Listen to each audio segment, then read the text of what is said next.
if you've never taken a course in philosophy, you know some important things about the field, from the life you lead, the movies you see, the music you listen to, the conversations you have with your friends. From the beginning of time, creatures much like ourselves have gazed up into the night sky or down into the face of a baby and wondered, who am I? Where did the world come from? Why is life so hard? These thought-stopping questions are at the heart of philosophy and at the heart of every human life. All of us, including film directors and songwriters, want to know the answers to them. Listen to very young children and you'll hear the questions of philosophy. You might say we all begin life with a kind of philosophical blueprint. As soon as they can talk, children start asking jaw-dropping questions. Where did my dead goldfish go? Why does the sun shine?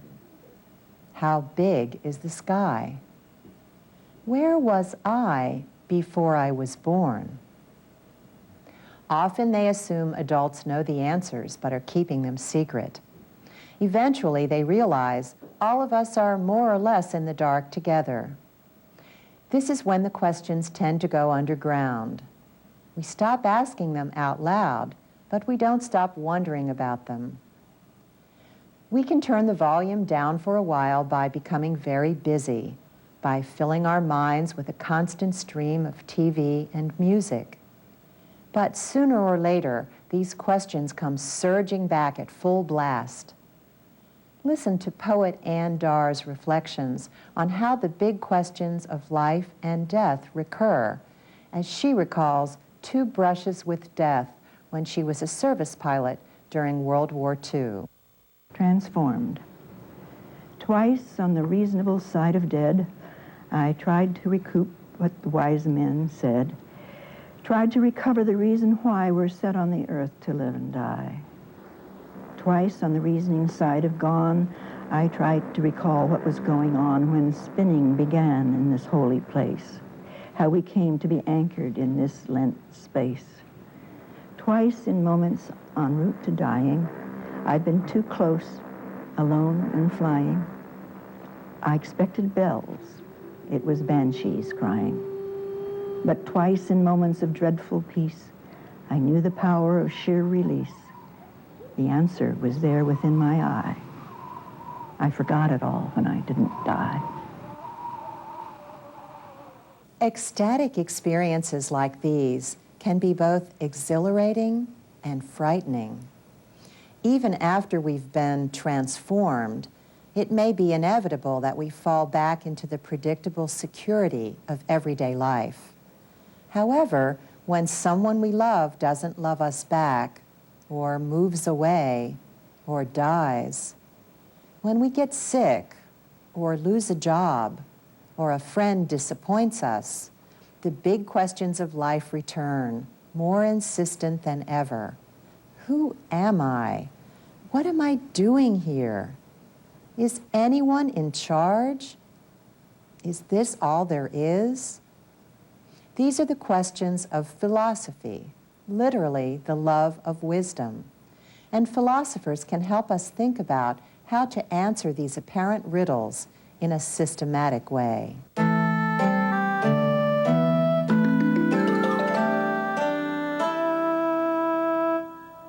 In the 6th century BCE, before the Common Era, the current one by which we count our years, an extraordinary thing happened. Throughout the world, major figures emerged with new ways of reflecting on the big questions of philosophy. Karl Jaspers, a philosopher, called it the axial period in human civilization because it produced the essential insights into being, knowing, and valuing that form the axes of many great cultures.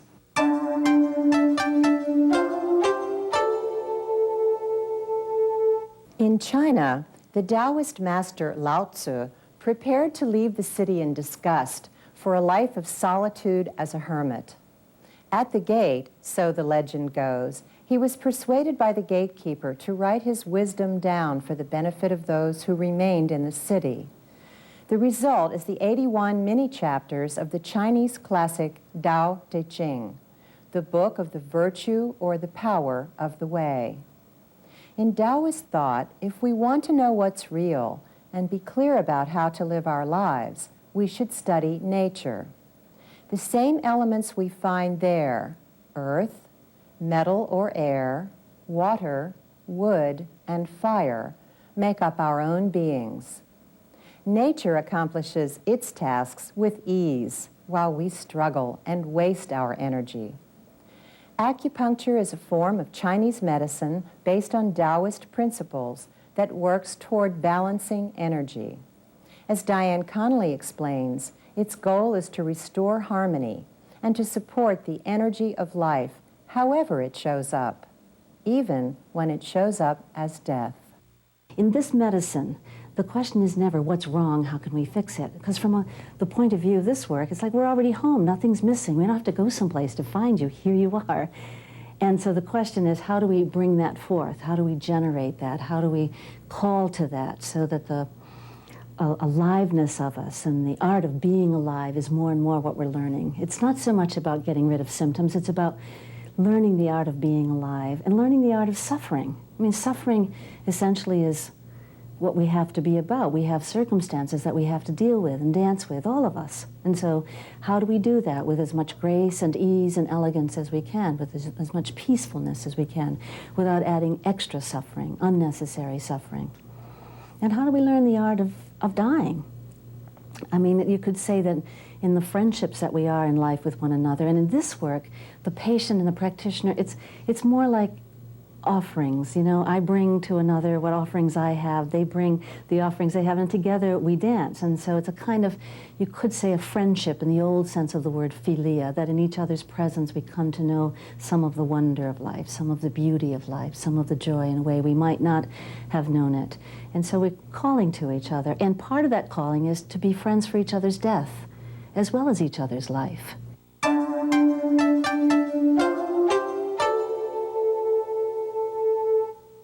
Living well and dying well, the two challenges we face. At about the same time that Lao Tzu wrote his Taoist text, Kung Fu Tzu, or Master Kung, known to the West as Confucius, determined that the best way to deal with the chaos of modern life was to know your place in society and observe the virtues of ritual propriety, or we might say good manners, and human-heartedness. From Confucius came an elaborate code of relationships between parents and children, husbands and wives, older and younger siblings, rulers and ministers, and friends that would eventually dominate Chinese society and produce a civil service system with entrance exams and codes of behavior.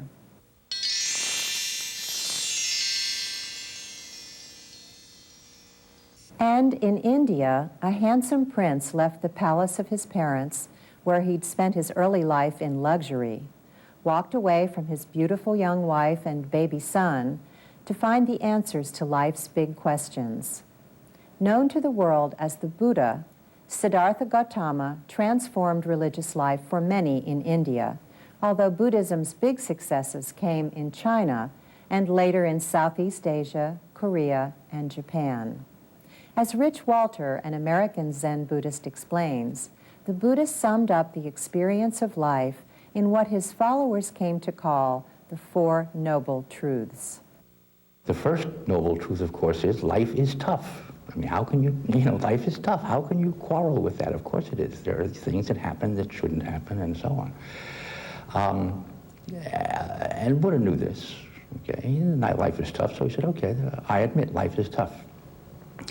The second principle is that the reason that life is tough is because we're ignorant. We don't know stuff. Now, this is not knowledge in the sense of I'll go to the encyclopedia and find the answer to. This is ignorance in the sense of I don't understand that I'm at one with you. That there's no way that I am disconnected with you. And so when I do bad things to you, I do bad things to myself sooner or later. The third noble truth, which is my favorite, is there's something you can do about it, right? And that always makes my face light up because, you know, life is tough. That's kind of a downer. It's because, you know, I'm just bull ignorant, okay? That's kind of a downer too.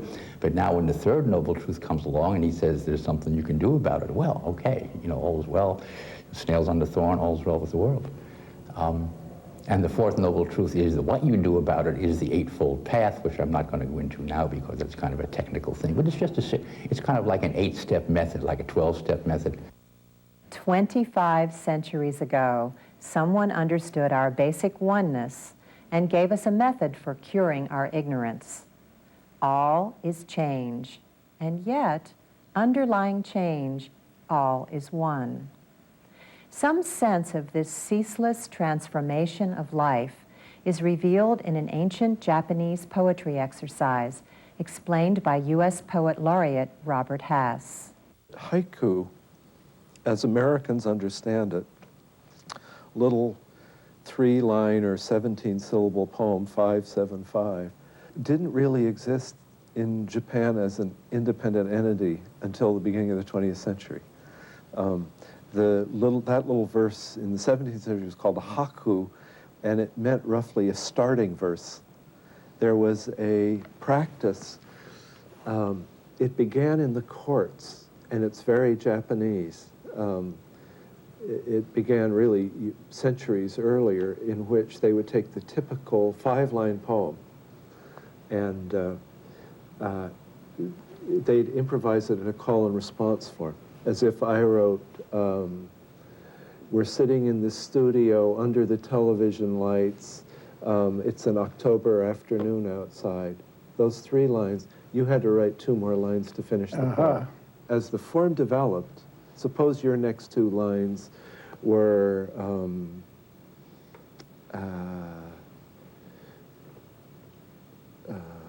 there was broken light on the lake when the sun came up.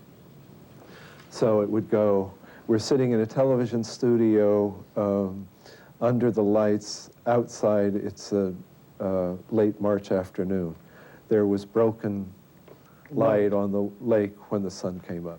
A third poet would then take, there was broken light on the lake when the sun came up, and add another 3 lines to make a new 5-line poem. And then those 3 lines, someone else would take 2 lines and make do a new one. And you kept changing the subject. The season of the year keeps changing. The world shifts. What it conveys is a deeply Buddhist sense of the endless mutability of life. And that was the practice, and people got together and did it for pleasure, as an evening's recreation. As the poem transforms in this exercise, so life is constantly undergoing changes within a day, a season, a year, a lifetime.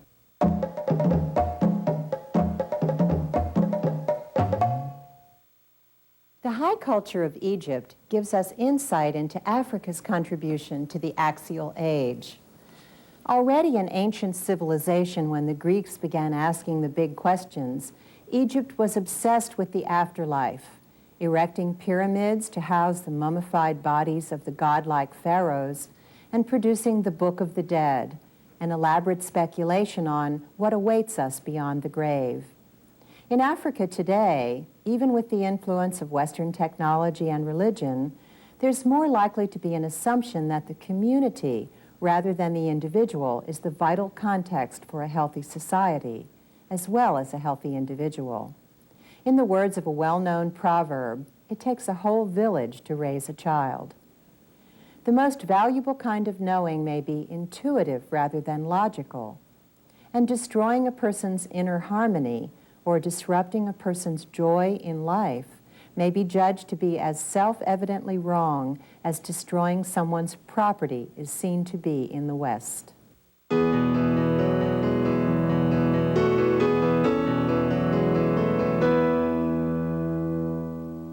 Close to Egypt in what we today call the Middle East, the Hebrews were defending monotheism, or belief in one God, against their neighbors' conflicting theologies. Some believed in many gods, while others worshipped only one God, a woman, the monotheistic goddess known by many names, but having the same nature wherever her temples were found. As this war for loyalty raged, some converted to the religion of the conqueror, while others resisted. The Hebrews eventually dominated their region, but the last goddess temple was not destroyed until 500 in this era.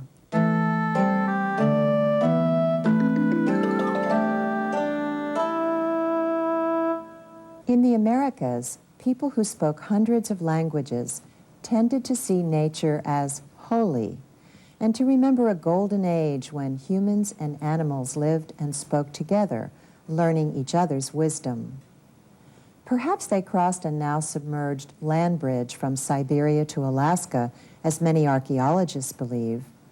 Or perhaps they came from the east, the home of the sun, in boats, as some legends maintain. In any case, during the axial age, they had their own answers to the big questions of philosophy. In the Americas, Africa, China, and India, a long period of self-reflection had begun. The emergence of philosophy among the Greeks must be set into this context.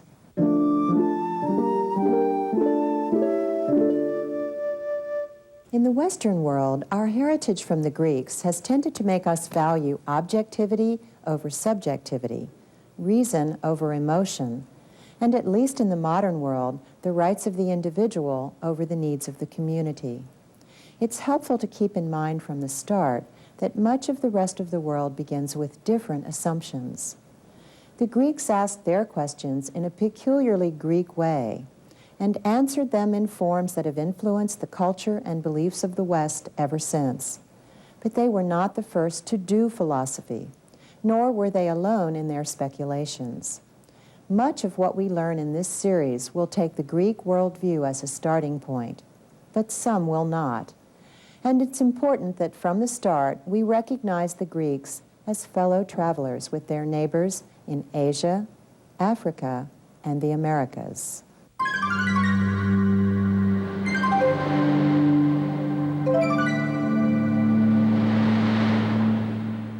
For the Love of Wisdom begins with metaphysics, an investigation into what's real in the world and in the human person, moves next to epistemology, the study of what we know and how we know it, and concludes with axiology, an exploration of what we value and why. These three major divisions of philosophy are all interrelated. Particularly in the West, it's close to impossible to talk about what's real without, at the same time, deciding what means of knowing we'll use to find out. If we decide knowing is a matter of reason and rational processes, one model of reality emerges. If we insist knowing depends entirely on sense experience, the picture of reality we construct may look quite different. Similarly, how we decide the morally right thing to do, an axiology question, depends quite a bit on who qualifies as a person. If only humans count, I may treat other animals and artificial life forms as I choose. Only if I value all three must I take them all into account in deciding how to act.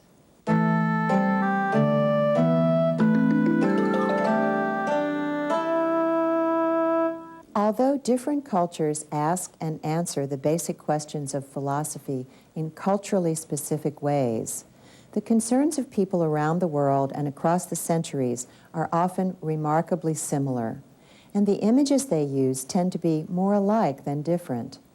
Dr. Carl Jung, the Western psychiatrist, investigated the nature of being by studying descriptions of reality as they appear in many cultures around the world and throughout history. What he found, Jungian psychologist Karina Golden explains, was not great variety, but a surprising consistency. Jung's theory of the collective unconscious reveals our basic human similarity. What really distinguishes Jung from others, I believe, is his belief in the collective unconscious. And he believed that there were certain universal patterns that all cultures seem to acknowledge. He called these universal patterns archetypes. And he discovered this through mythology and world religions, noting that over and over again you see the same characters reappearing, the same stories being retold in kind of an uncanny fashion. And he believed that this is because as humans we tend to organize reality into certain set patterns, and these are the archetypes. And these universal patterns are things such as the abandoned child.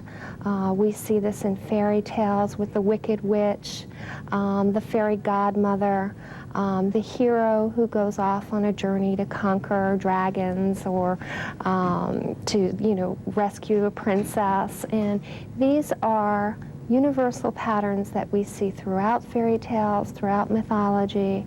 And part of what he believed is that the collective unconscious speaks to us symbolically and speaks to us through dreams and creative acts such as painting and storytelling. And so if we really want to become conscious, what we need to do is to listen to our unconscious aspects, both our personal unconscious and the collective unconscious. And that's what I believe really distinguishes him from other theorists.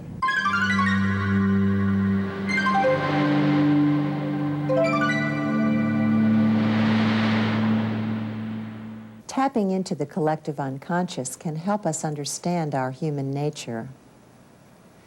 You've already heard from Ann Darr and Robert Hass. Poets have a way of crystallizing human experience for us. Making every word count, they bring to life a question, an observation, a truth about reality we might have missed. As Josephine Jacobson tells us, a good poem sings its way into our consciousness. Gentle reader, late in the night, when I should be asleep, under the city stars in a small room, I read a poet, not a versifier, not a hot-shot ethic monger laying about him, not a diary of lying about in cruel, cruel beds crying, a poet, dangerous and steep. Oh God, it peels me, juices me like a press. This poetry drinks me, eats me, gut and marrow, until I exist in its jest of sorrow, until my juices feed a savage sight that runs along the lines bright as beasts' eyes. The rubble splays to dust, city, book, bed, leaving my ears lust, saying like Molly, yes, yes, yes, oh yes. Saying yes to life with the gusto of Molly Bloom in James Joyce's novel Ulysses makes us feel really alive. Poets and their wisdom appear throughout this series, and they're joined by other speakers, some of whom you've already met. American Zen Buddhist Rich Walter, acupuncturist Diane Connolly, Jungian therapist Karina Golden. Each of these voices and the others you'll be hearing offers a unique slant on what it means to be human and how the big questions resonate in our lives.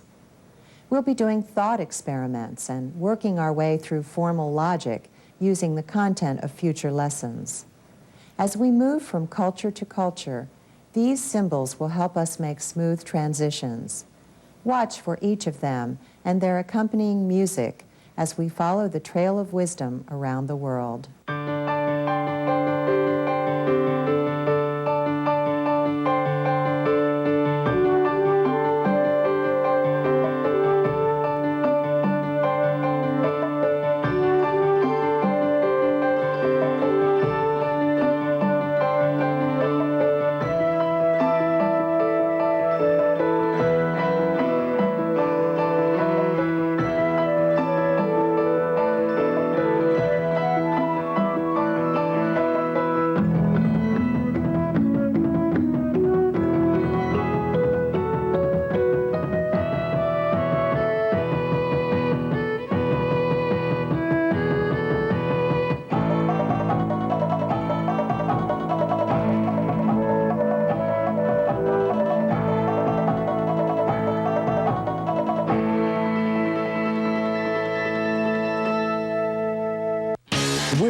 want to go? I am going to UCLA Med School. Where do you want to go? The Great Barrier Reef. Where do you want to go? I want to go beyond the imagination. At Orange Coast College, we offer small class sizes, more than 130 career programs, and university transfer programs to help prepare you for success. Wherever you want to go, we'll help you get there. Call Orange Coast College today. Orange Coast Magazine brings Orange County to you each and every month. Now you can support KOCE and receive Orange Coast Magazine in one simple step.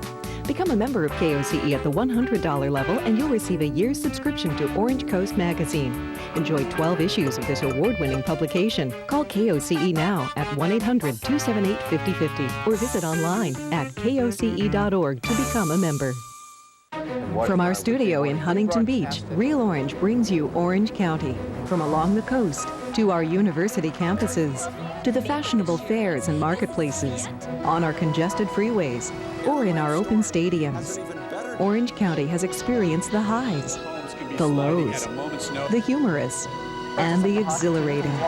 And Real Orange has always been there to experience it with you. With Ed Arnold and police and the Real Orange team. The county, the people, the news. That's Real Orange. Tonight at 6:30 on KOCE.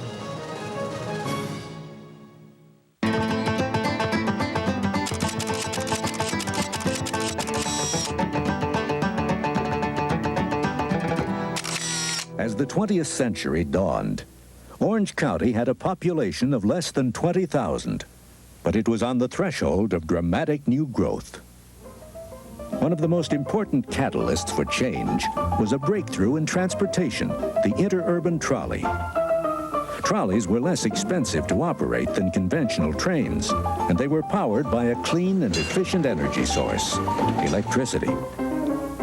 In 1901, the Pacific Electric Company of Los Angeles began building a series of interurban trolley lines that would eventually connect most parts of Southern California in a comprehensive light rail network. The trolleys, or Big Red Cars as they were popularly known, were an immediate hit, providing Southlanders with fast, efficient, and inexpensive transportation. Communities throughout Orange County were eager to enjoy the benefits of the new transit system. In order to attract trolley service to their area, the developers of what was then called Pacific City decided to rename the town Huntington Beach in honor of Henry Huntington, owner of the Pacific Electric Company. They also offered Mr. Huntington a substantial land bonus. Their efforts proved successful, and on July 4th, 1904, the first trolley arrived in Huntington Beach. The construction of additional Pacific Electric lines brought growth to other parts of Orange County. Towns such as Cypress, La Habra, and Yorba Linda owed much of their early development to the coming of the Big Red Cars. Lalo Guerrero, the original Chicano.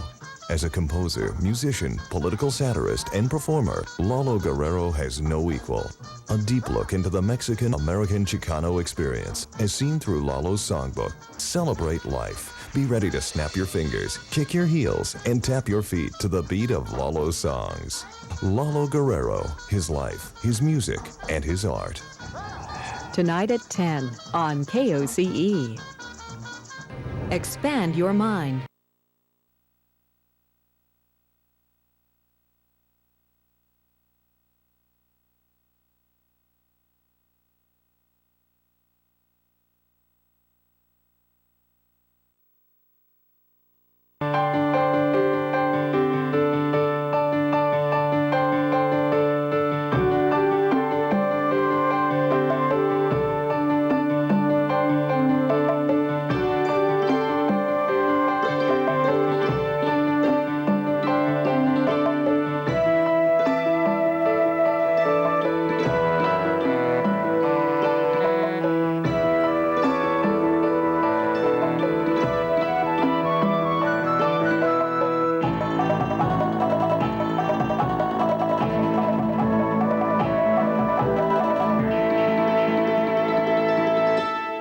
When formal philosophy began in the West, Around the 6th century BCE, before the Common Era, according to which we now count our years, there was already a strong philosophical tradition in the high culture of Egypt, in China, where Confucianism and Taoism flourished, and in India, where the Buddha was attracting disciples by explaining how to get through life with less suffering.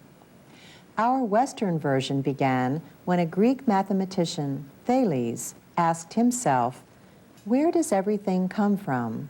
and considered water a likely explanation. It was clear to the Greeks in Miletus, present-day Turkey, as it is to us, that water is essential for life. So water was a logical choice to be the arche, or first principle of everything. Later Greek philosophers named various other elements as the basic or common substance from which all the particular things in the world originate. Anaximenes followed Thales in choosing a single substance, air. Empedocles thought the arche must be multiple, composed of earth, air, fire, and water. Democritus suggested a surprisingly modern explanation. Reality, he said, is composed of atoms and empty space. Perhaps the best known of these early Greek philosophers was the mathematician Pythagoras. As musician Bruce Castile explains, Pythagoras based his theory of the arche on sounds he heard while listening to a blacksmith work.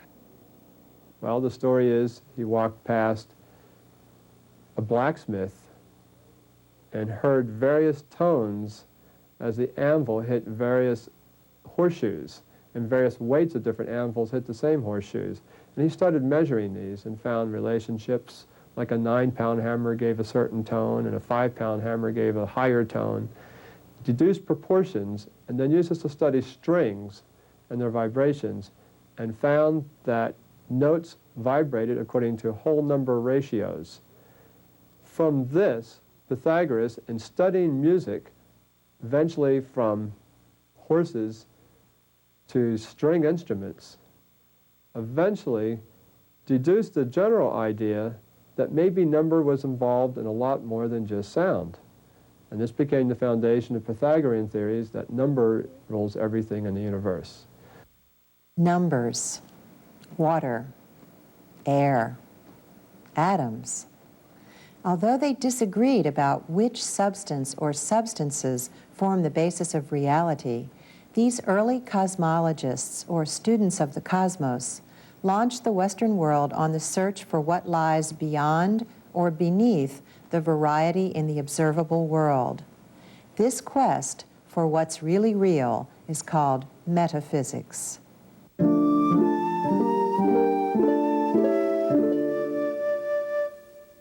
Plato, the philosopher on the left in this painting, is pointing up. A few hundred years after Thales, he believed a world of perfect forms existed apart from this ordinary one. And in it we could find the precise model for everything on earth: the ideal bed, table, horse, human being, as well as perfect truth, justice, goodness.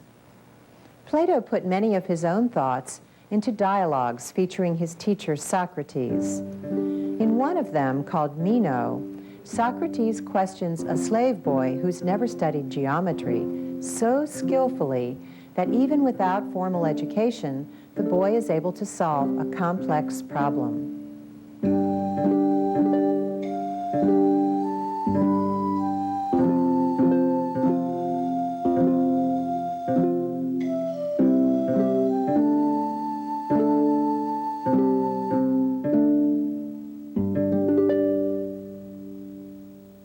Now then, young man, if a 2-foot by 2-foot square is 4 square feet, what would be the dimensions of an 8 square foot space? The line would have to be double, Socrates, 4 feet by 4 feet. Well, let's count that out. 4 feet by 4 feet makes 16 square feet. That's 4 times the original size. So the line we're looking for must be longer than the first one. and shorter than the second one. That's what I think. The line would have to be 3 feet long. If we count that out, we'll find 9 instead of 8. But I see you're puzzled now and would like to solve the problem. Am I right? Oh, yes, Socrates, but when I make the line 1 foot longer, it's already too long. All right, then. Let's begin with the space that is too large, 4 feet by 4 feet, and see if we can solve the problem from there. Now, the large space is how many times the size of the small one? 4 times as large, Socrates. But we only wanted a space 2 times or twice as large, right? Yes, that's what you asked me to do. Well, then look what happens when we draw a line from corner to corner, cutting each of these blocks in half. If we start with 16 square feet and cut each block of it in half, what will be the size of the middle space? Why, it would be 8 square feet. We've solved the puzzle. Very good. It seems you already knew the answer, and my questions merely helped you remember. It seems that way, Socrates.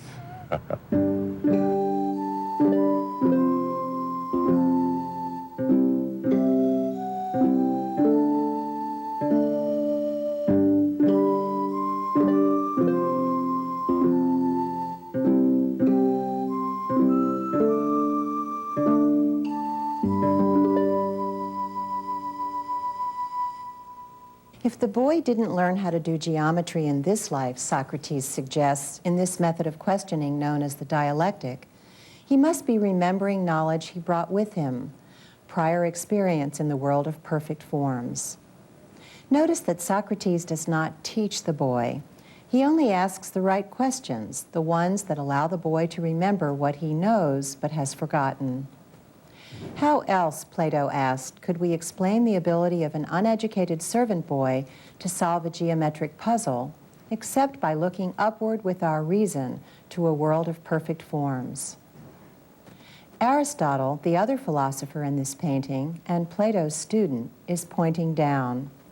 For him, there is no world of perfect forms. Perfect forms exist, but combined with matter to make the things of this world, not in a separate world of their own. Rather than striving to remember the ideal table, Aristotle thinks we learn what makes a table by looking at lots of tables. Tableness, or the essence of a table, can be found in tables and nowhere else. In the Western world, we've been very influenced by these two Greek thinkers. Plato, who thought the answers to life's puzzles could be found in a kingdom of perfect prototypes or original forms that we can reach only by using our reason. And Aristotle, who suggested we activate our senses and look right where we are, since the answers to all life's questions must be found here. Plato's two worldview and Aristotle's one worldview are the chief alternatives in Western philosophy, and they address the first of the 3 major branches in philosophy, metaphysics. Here we want to know about what is real, where things come from, who we are, and whether or not there's a God. The next 7 lessons will consider each of these topics in more detail. Philosophy, Aristotle observed, begins in wonder.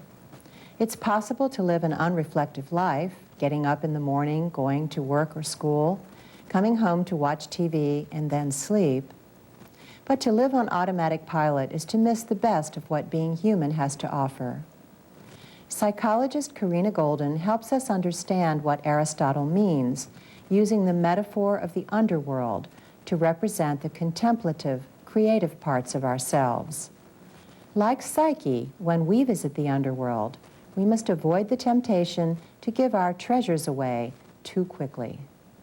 Throughout mythology, you see that there are great heroic adventures by heroes who do very well in the upper world, conquering dragons and, conquering kingdoms. But when they have to go down to an underworld descent, they need to change their way of being. And what I mean by that is, for example, the myth of of Persephone, or if you look at the myth of Psyche, when she goes down into the underworld, she's told that she needs to bring some coins with her and some food. But when she goes, she has to be very careful not to give the food and the coins to all of the beggars that she sees along the way in the underworld. She has to take her time and discriminate between things in a much slower, different kind of a rhythm. And because if she doesn't do that, then she will give away her coins and give away her food before she reaches her destination. And I think of that metaphorically as that there's a part of us that gives ourselves away too freely. We give ourselves away to work and errands and chores and 1,000 lists that we make of things to do. But what about the creative aspect of ourselves? What about the part of us that wants to be silent, that wants to contemplate, that wants to really take stock of who we are and where we are and where we would like to go? That part is, I think, metaphorically, the underworld part, the part where the rules are different, there's more of the unknown. And even it's interesting to think about this journey as a journey to the self. Socrates might have agreed with this upper world, underworld distinction. He thought the love of wisdom was so basic to our human nature that, in his words, the unexamined life is not worth living. Charged with corrupting the youth of Athens and lack of piety toward the state gods, Socrates understood that his accusers wanted only to shut him up, to stop him from asking those tough, unanswerable questions. He also knew that a life without the pursuit of wisdom would be, for him, no life at all. So he made his defense and then accepted the verdict of the court: capital punishment. As he prepared to drink the cup of hemlock poison, Socrates remained calm. For him, there were things worth living and dying for. If the price tag for living was to stop searching for the really real, Socrates would rather be dead.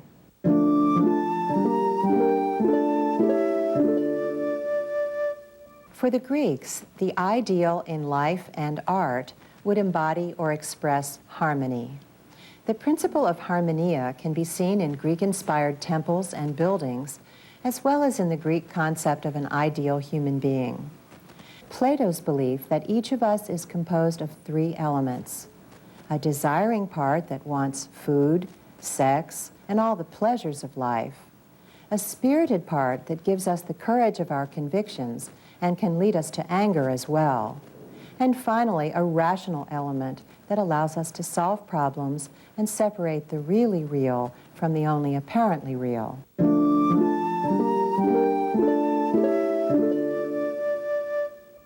We can also see a cultural commitment to harmony in the ethical ideal developed by Aristotle. The best action is a golden mean or midpoint between 2 extremes. In axiology, a second branch of philosophy, our concern is with what has worth and what we value. Its principal questions include how we should behave as individuals and how we can create justice in our communities. For Aristotle, both bragging and false modesty are equally far from the golden mean of honest self-appraisal. Or to use another example, neither too much anger, rashness, nor too little anger, cowardice, will do. Instead, we need to express the appropriate amount of anger. Notice that anger is not forbidden. Anger is an appropriate emotion if expressed in the right way, at the right time, toward the right person, and with the right intensity. Too much is wrong, intentionally smashing into the car that cut you off on the highway, but so is too little, allowing someone to batter you physically or emotionally without protest or reaction. The key is the moderate response, just enough anger expressed in just the right way.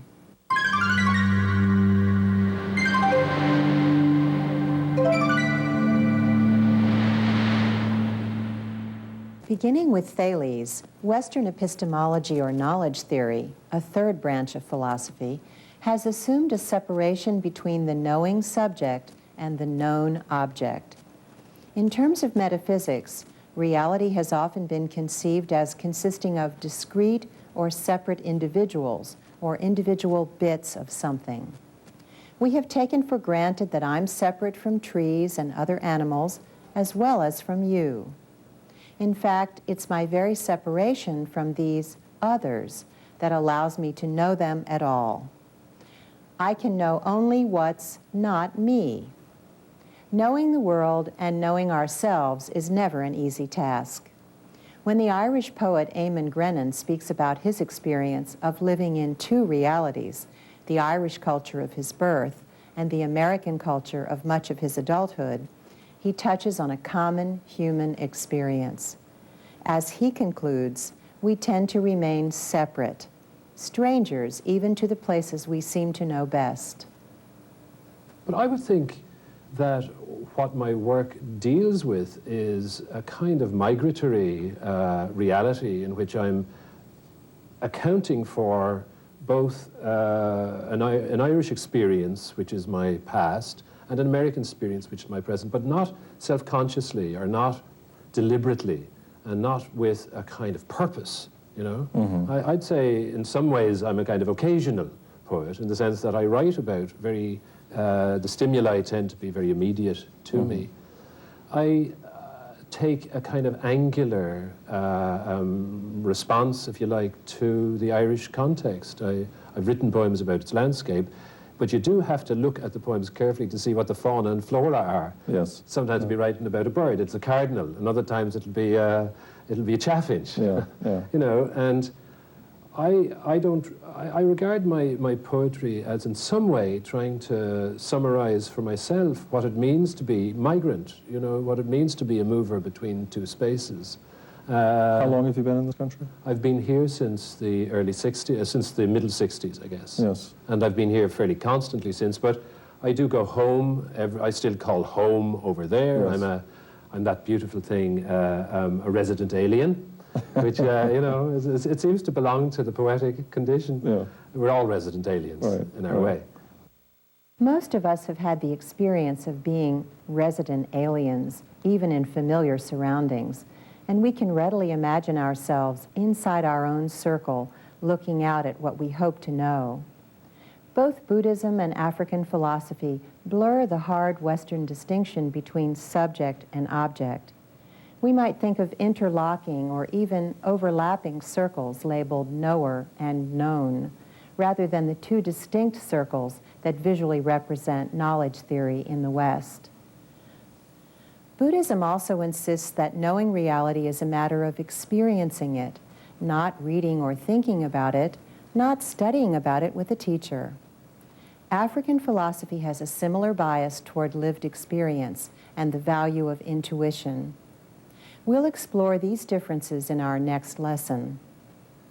Western rationalism, by contrast, insists on objectivity. It tends to demand proofs and insists that logic or testing is the only reliable route to certainty. We're more suspicious of knowledge claims based on intuition, more ready to insist on proof that something is true, less willing to rely on art and stories to teach us about life. About the time of Socrates, Plato, and Aristotle, there was a group of professional philosophers known as sophists. They went from city to city, charging money for instruction and promising to teach their students everything they needed to know to become wealthy and successful.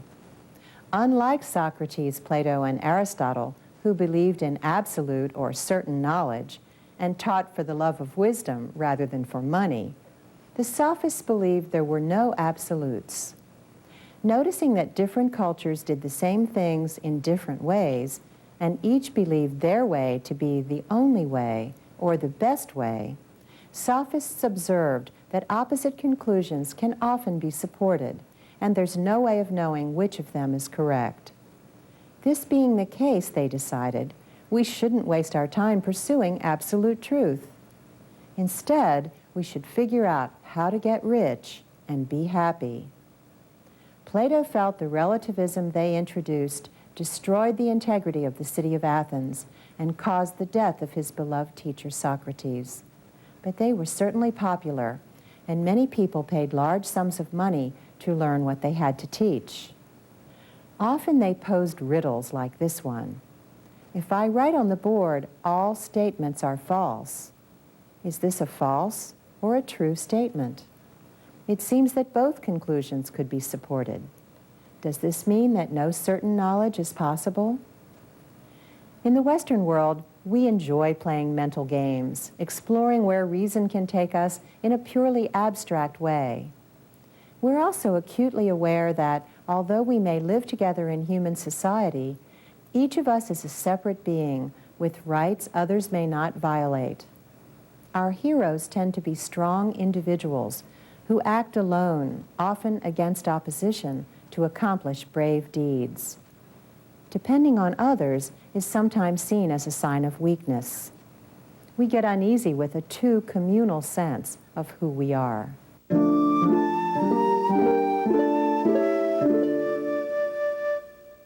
And our axiology strongly reflects our commitment to honor each person's rights.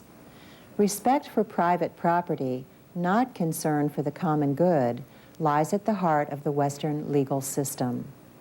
With some notable exceptions, we've seen ourselves as citizens with duties to follow or obligations to produce good outcomes, and we're more likely to hold individuals responsible for wrongdoing and less likely to consider the community the source of either good or bad behavior.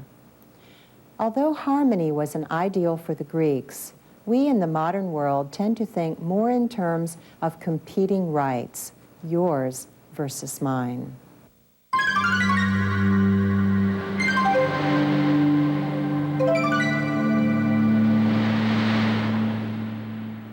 Axiology is rooted in metaphysics. Aristotle's golden mean for ethical behavior derives from his sense of what is most real, perhaps the ideal of harmonia. And Western epistemology is closely related to metaphysics, as we've seen in Plato's two-world theory. We can know what's most real, the perfect forms in the kingdom of ideas, only by using our reason. The Love of Wisdom calls us to ask the big questions anew in every generation.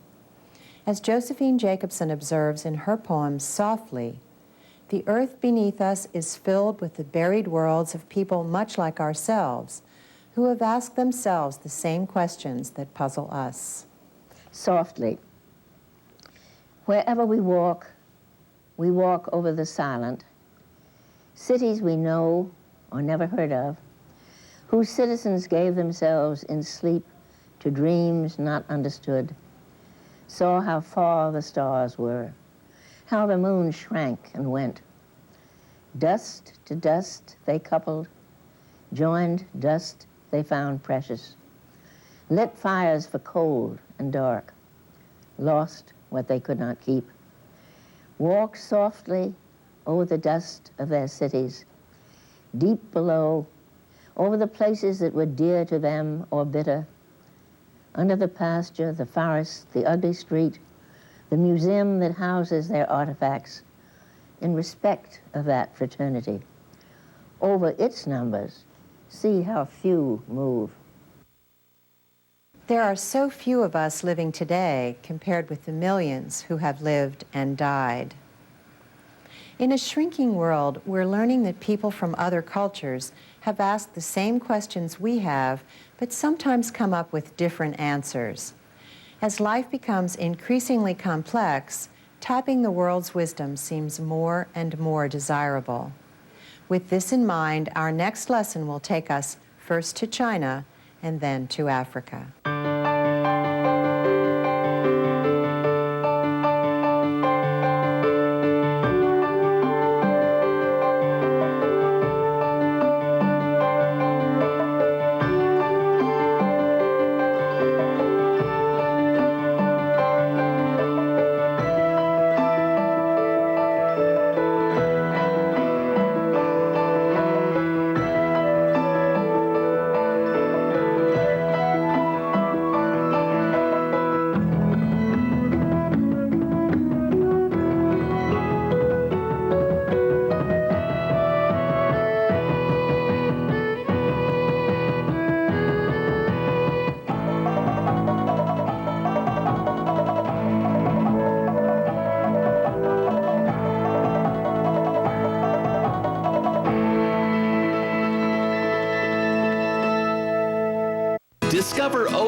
Moderation is an ethical ideal in many cultures. When we read stories of the life of the Buddha in India, we find an admiration for the middle path.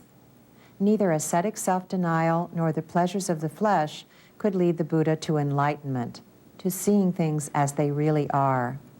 Born a prince about the same time as Thales and the Greek cosmologists, the Buddha was protected from the painful realities of life by loving parents.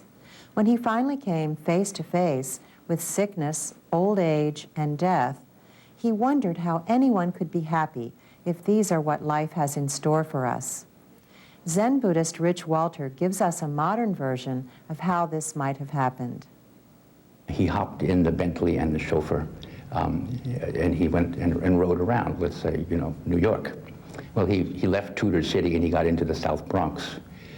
And he looked out and he saw an individual, a person who was laying by the side of the road.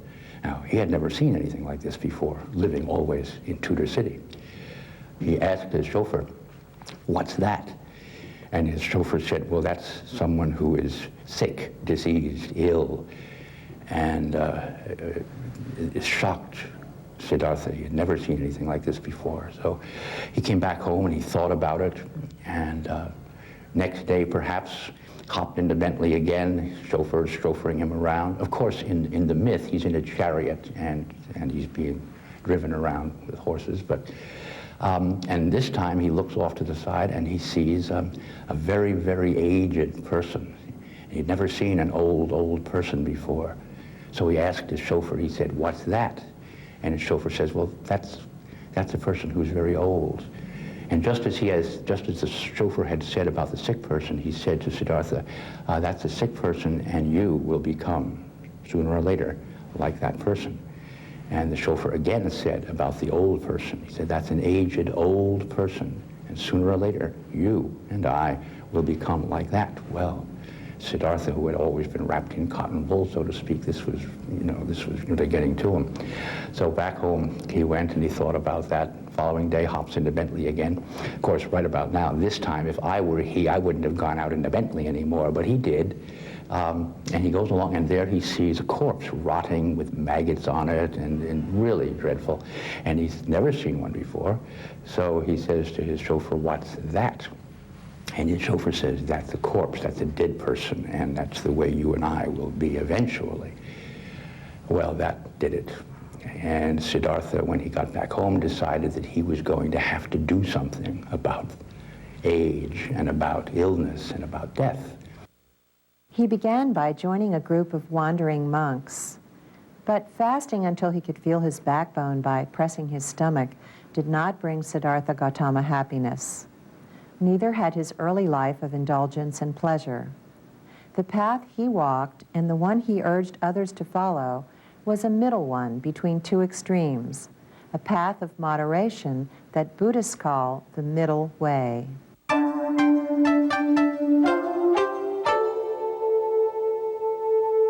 In ancient China, nature was revered as the great classroom for learning what's real. Lao Tzu, who lived about the same time as the Buddha and Thales, observed that if we want to know what reality is like, we have only to look around us, at the dance of energy revealed in the natural world. The mysterious Tao that moves the natural system cannot be spoken of. It is what it is. But we can observe it at work. As acupuncturist Diane Connolly points out, the oneness of the Tao moves into the dynamic interplay of the two complementary forces that express it in the world, yin and yang. The Chinese were keen observers of life, and as they looked at life, they said, "Oh, all is one," and it shows as two. So there's this movement of the dance between heaven and earth that a human being is. So you could say that one, all is one, the great Tao, which can't be spoken. It said, "She who speaks doesn't know, she who knows doesn't speak." So here we are speaking. So in a certain way, we're already sort of breaking open the Tao so we can actually grab hold of the distinctions that the Chinese are very potently cognizant of. Because we are nature, they say. They looked at nature and they said, we are that. And so this oneness shows as two. night and day, front of hand, back of the hand, this yin-yang dance, the alternating pulse, they call it. In fact, there's an old saying from Chuang-Tzu said that the yin-yang is the alternating pulse of the eternal series of surprises that we call oneself.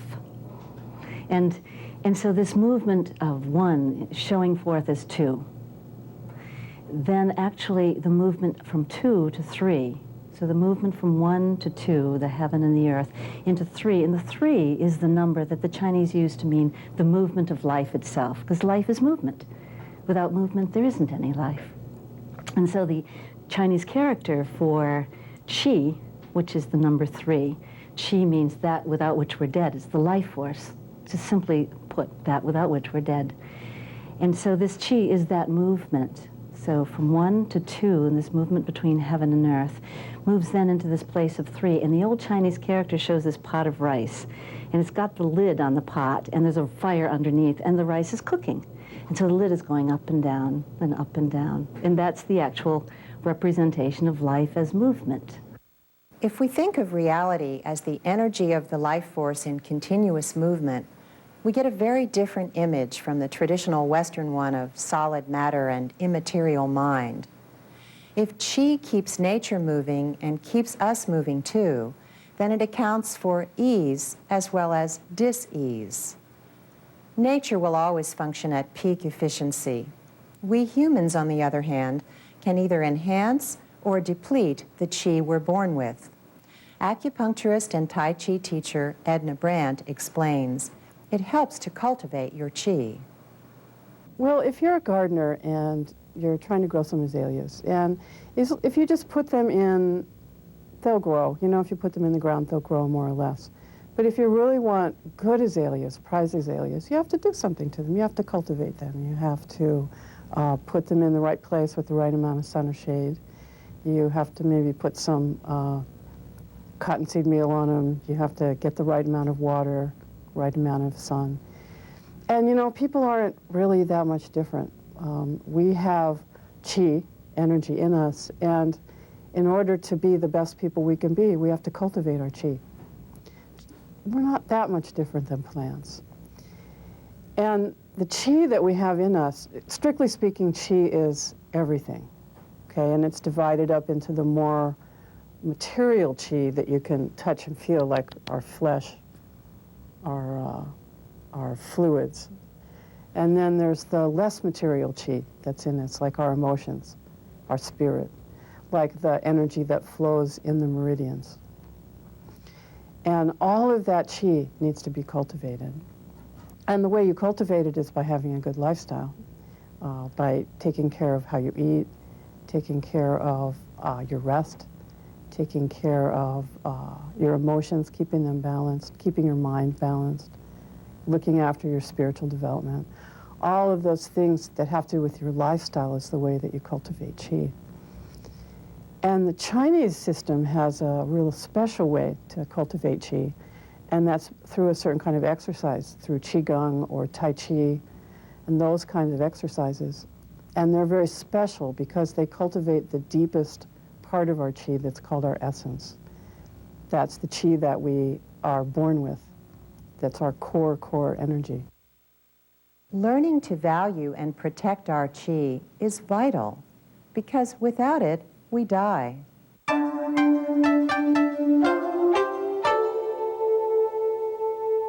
The ideal of the golden rule, do unto others as you would have others do unto you, can be found in many cultural forms, including Chinese Confucian philosophy and Christianity. By honoring the rules of appropriate behavior and deference, Confucius thought, individuals could make their own lives easier and produce a well-ordered state. The chief Confucian virtue of Ren means benevolent generosity toward others. This Confucian respect for appropriate responses and moderation resembles both the Greek rationalist love of harmonia and the Buddhist devotion to the middle way. In some African cultures, we find a modification to the golden rule, described as the silver rule. Do not do unto others what you would not wish them to do to you.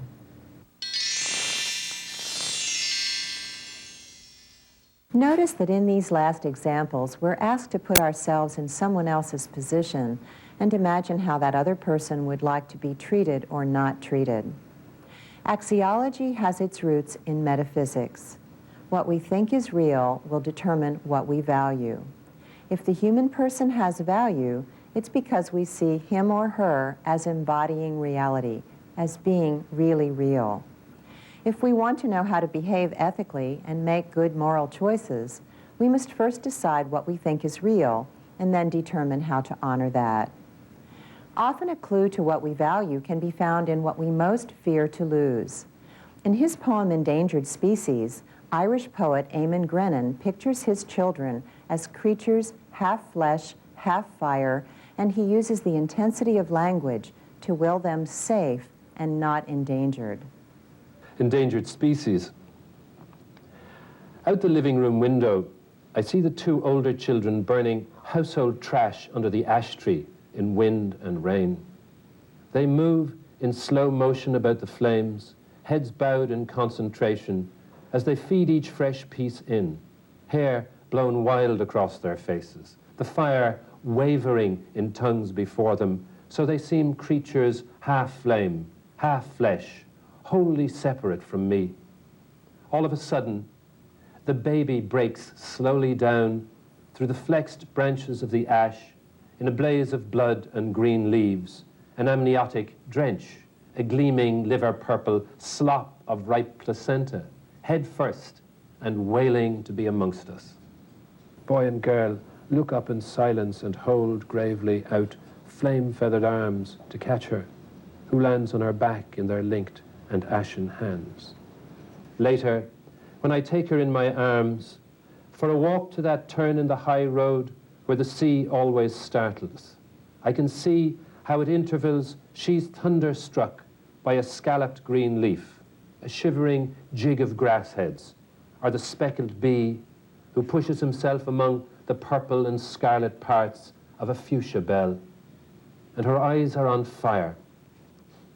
I believe that what one is after is registering as fully as possible, as completely as possible, as complicatedly as possible, the nature of your existence and the nature of your existence as it registers in the language. Okay, so, Yes. Yeah. you know, you're trying to find in language some kind of register for your existence. Yes. Okay, so in this case, it was a question of just ritualizing my fear about the preservation of my kids. Yes. You know, in the slightly surreal. Buddhism tells us that all of what we cling to, our loved ones and everything in the world, is basically illusion. It appears permanent and unchanging when it is impermanent and fleeting. Nothing will last or remain as it is now forever.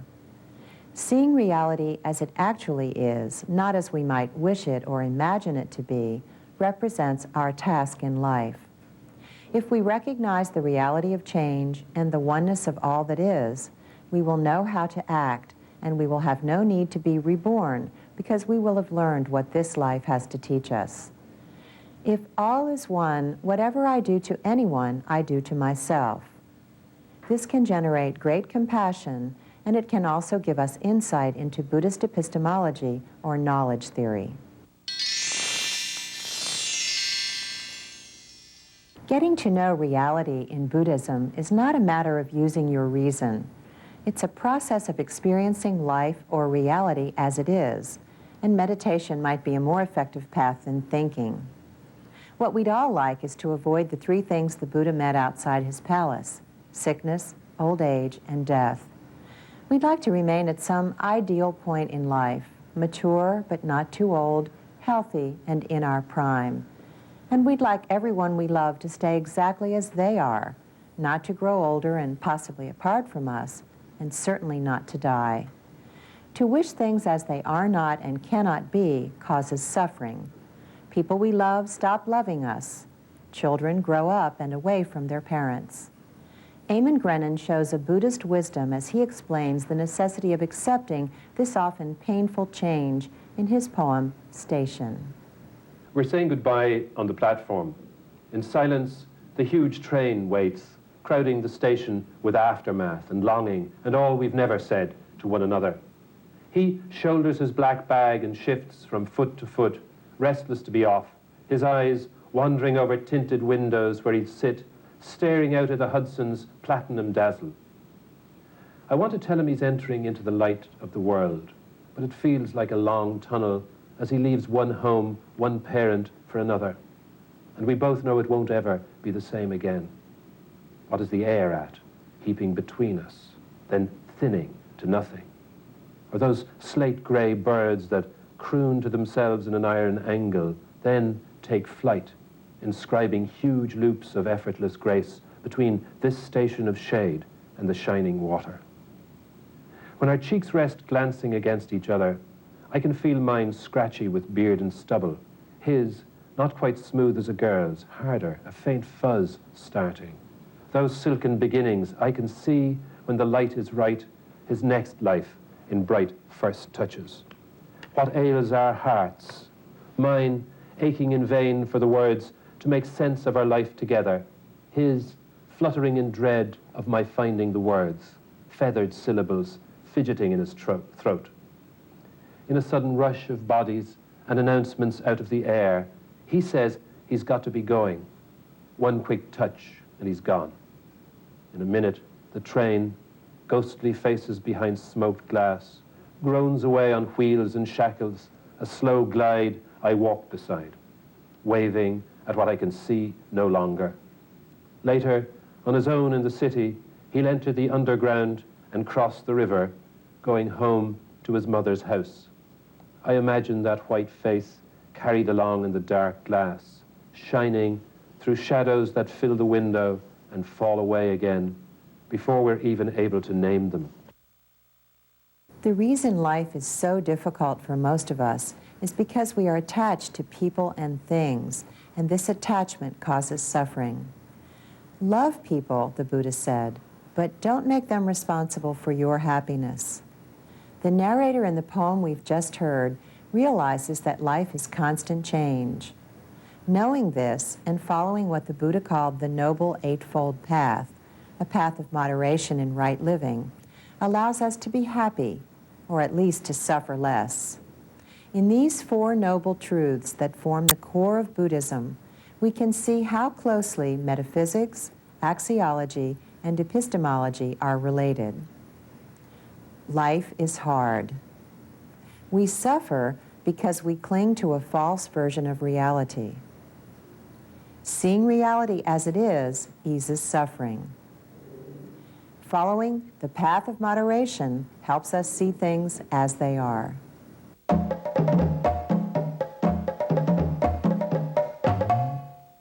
African epistemology tends toward the intuitive rather than the purely rational, and tends to be based firmly in lived experience. Plato's theory of a kingdom of perfect forms, knowable only by pure reason, might seem like a fairy tale to people who base their knowledge theory on distilled experience of life, as expressed in proverbs, art motifs, sayings, and songs. Here's an example. If the crocodile has two heads but only one stomach, what we know is that the two heads had better work out a way to resolve their conflict before the crocodile dies of starvation. Applied to the human family, this art motif urges cooperation as the key to survival. Conflict may be inevitable, but it can't remain unresolved for long without damaging the whole body politic. Here's a proverb. If you don't allow your neighbor to reach 9, you'll never reach 10.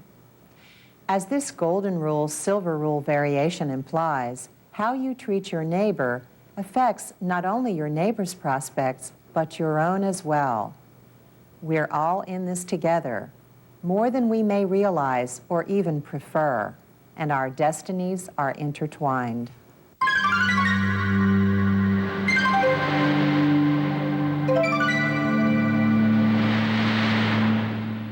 Both the two-headed crocodile and the proverb we've just heard can be understood intuitively. A light bulb goes on and we just get it, with no elaborate formal reasoning required. Asian and African cultures tend to accept a more intuitive approach to knowledge to a greater extent than we do in the West. This is knowing from the inside out, rather than from the outside in. It may also be more subjective than objective. As poet Lee Young Lee explains, wisdom may often be found not in grand theories, but in the painful, lonely experience of the everyday. Epistle. Of wisdom, splendid columns of light, waking sweet foreheads, I know nothing but what I've glimpsed in my most hopeful of daydreams. Of a world without end, amen, I know nothing but what I sang of once with others, all of us standing in the vaulted room. But there is wisdom in the hour in which a boy sits in his room listening to the sound of weeping coming from some other room of his father's house. And that boy was me, and he listened without understanding and was soon frightened by how the monotonous sobs resembled laughter. All of this while noon became vast day, while sunlight and the clock gave birth to melancholy. Before the days grew vacant, the sun grew terrible, the clock stopped, and melancholy gave up to grief. All of this in a dead hour of a dead day, among doors closed for nap or prayer. Who was weeping? Why? Did the boy fall asleep? Did he flee that house? Is he there now? Before it all gets wiped away, let me say there is wisdom in the slender hour which arrives between two shadows. It is not heavenly and it is not sweet. It is accompanied by steady human weeping and twin furrows between the brows. But it is what I know, and so am able to tell. In communal societies such as those found in traditional African culture, this kind of hard-won wisdom is greatly valued. We is more important than I, and the community is seen as essential for identity or self-knowledge and for knowledge of the world, as well as for developing ethical standards. The kind of knowing most valued is the kind by which we know another person, more inside than outside, more subjective than objective.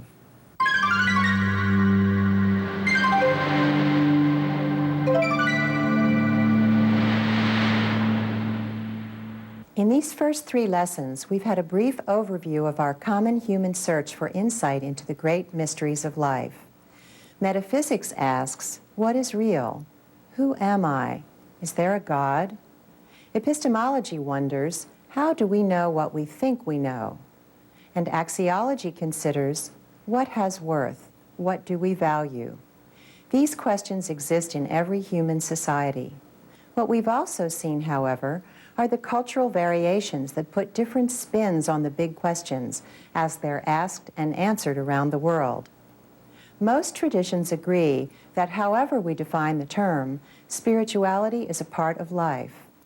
As Jungian psychologist Karina Golden suggests, to be a fully realized human being, one must have a spiritual dimension to his or her life. There is an aspect of us as humans that is spiritual and needs to be acknowledged, and it's something which is transcendent, something beyond ego, that seems to know what our purpose is, what our destiny is, and that we have a choice to either listen to that self or to try to live our lives without listening. And just as you hear stories in the Bible about the people who hear voices, the voice of God, and do not want to listen, Jung would believe that there are people who have this voice within themselves, this higher self, that they prefer not to listen to. But what we really want to do, I think, is to become conscious of that part of ourselves so that we can get a better sense of what our potential is, to listen to that inner voice, which can tell us so much more than what we would imagine would be possible. Understanding the true nature of reality in all its dimensions is the goal of metaphysics. In our next lesson, we begin to focus our attention on this branch of philosophy by examining the question, what is real, as it's asked and answered by 20th century physicists.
I'm transferring to State University in just 14 months. I'm completing my degree online, on my schedule.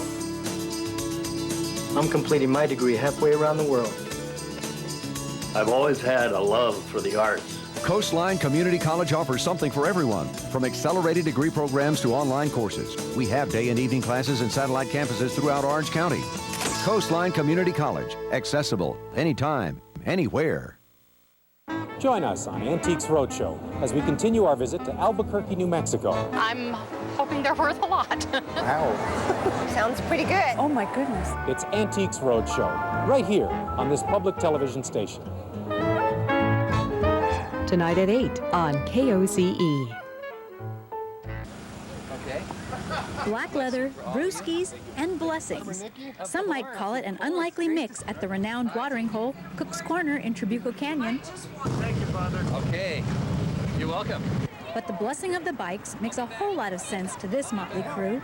Hundreds gather here on the first Sunday every May with personal prayers of all kinds. You have no protection whatsoever. All you have is God. There's some crazy guys out there. I carry my insurance card at all times. True story. My wife wouldn't ride on the back of my bike, so I make her ride on the front now. The dark skulls, and they mean a lot to me. They're friends that have passed.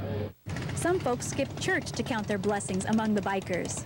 Oh, I count. My son made it back from Iraq in one piece. Being here, being part of this establishment, my family, my wife, my kids. Born to be wild or born to be free. They come from different places on their journey, but when gathered together, there's a bond that overrides all. Doesn't matter if you live in a shack in the canyon and ride or don't ride, or you live in, Coto de Caza. Everybody's just one person here. That's all it is. Cruising the OC, I'm Sandra Roby.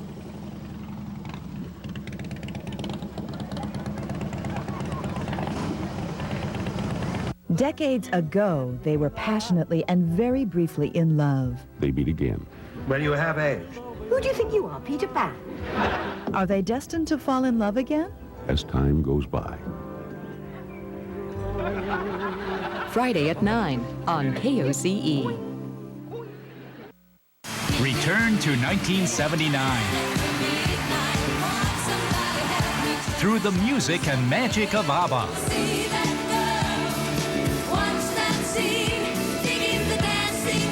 Share a thrill in London and the U.S.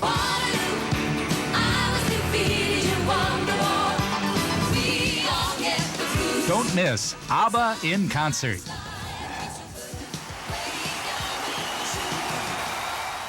Expand your mind with Orange County Public Television, KOCE, and KOCE-DT Digital Television.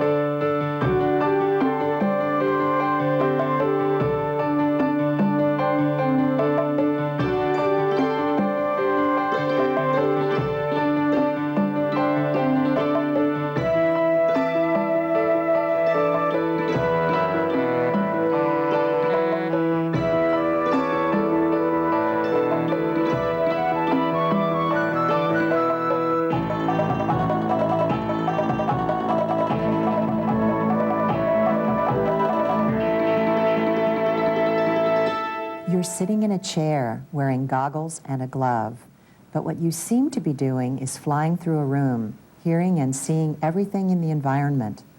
It's called virtual reality, and it's overturned many of our assumptions about what's really real, the subject matter of metaphysics. Virtual textbooks can take you skimming across the surface of the moon or zooming through your own bloodstream. There are even virtual universities offering all their courses electronically.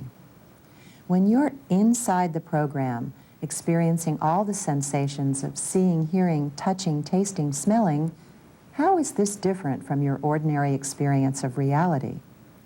To put the question another way, if your body's sitting in a chair, but your mind's in Honolulu, which of the two is you?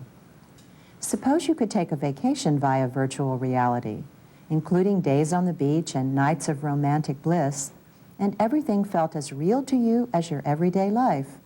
Would there be any reason for your body to take the trip as well? The advent of this new technology has left philosophers, and most of the rest of us, spinning with questions. How do we even ask the question, what is real, if each of us can answer it at least 2 different ways during the same moment in time, once for our bodies and once for our minds?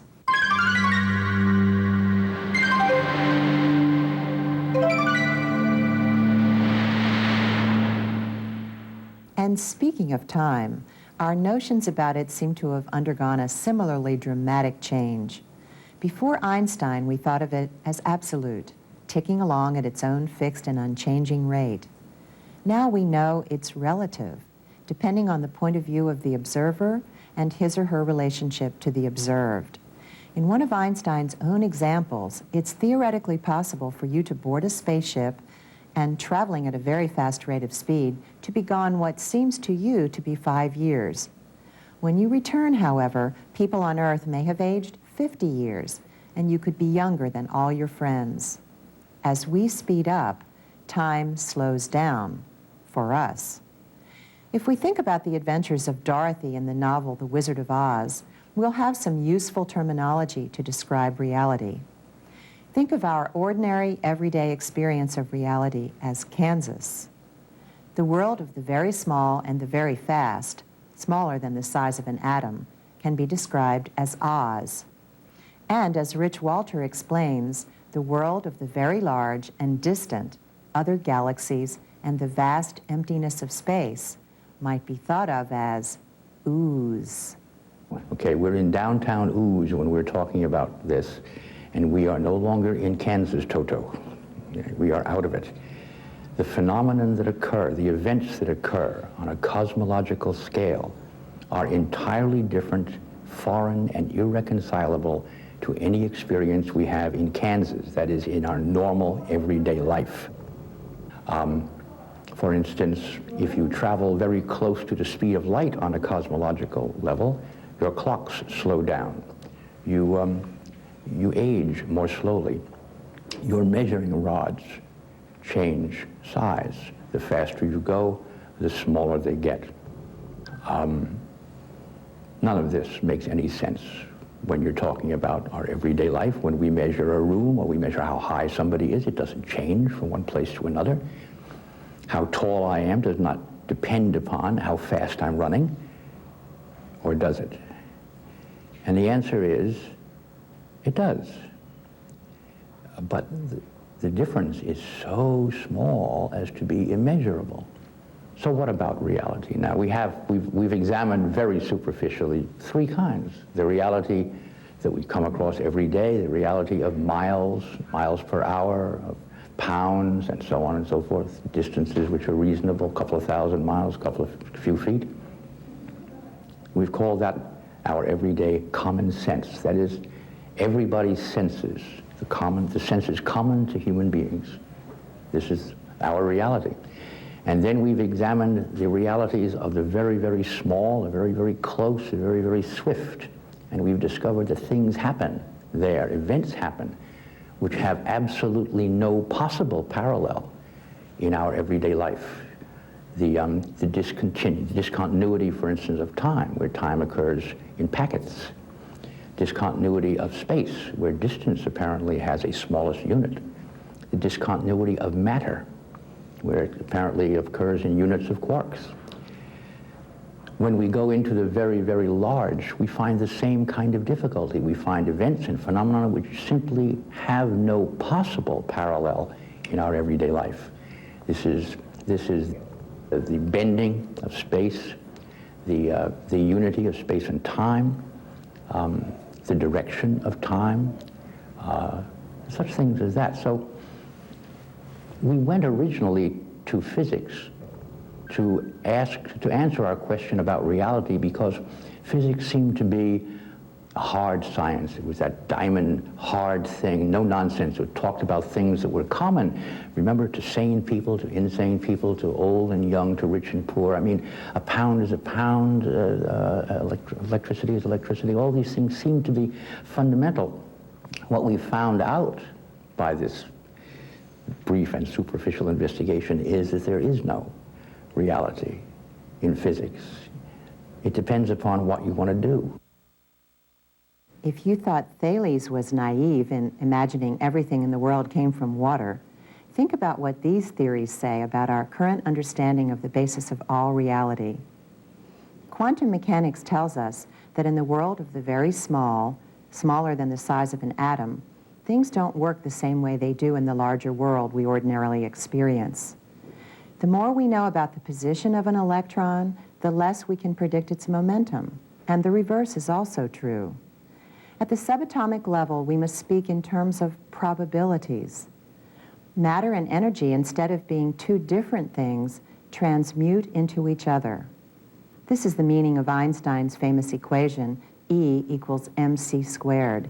Energy equals mass times the speed of light squared. In other words, under the right conditions, matter becomes energy. Some descriptions say the only reality is the quantum field, an energy field of charged, empty space. Matter is a temporary condensation out of this field. No matter how solid things in the world seem to be, in the heart of the atom, matter seems pretty immaterial. All of this leaves us with a whole new set of questions about what it means to describe something as real, Rich Walter explains. We have tried to examine the question of how far you can divide things before you get to a fundamental non-dividable thing, particle, whatever it is. And the answer from physics so far seems to be that there is no such place. We had molecules, and we went to atoms, and we went to protons and electrons. Now we're at quarks, and who knows where we'll go after quarks. It all depends. So we don't really know. There are three possibilities, only. Either there is a fundamental basic particle, and when we get to it, it will not make any sense to divide it any further, or we'll get to a point where when we divide it up, what we get is two more of exactly the same thing. Okay, that's another possibility. Or we can get to the point where when we divide something up, it gives us two different particles, but when we divide those up, we go back to the original one again. These are the only three possibilities, and there are physicists who believe in each one.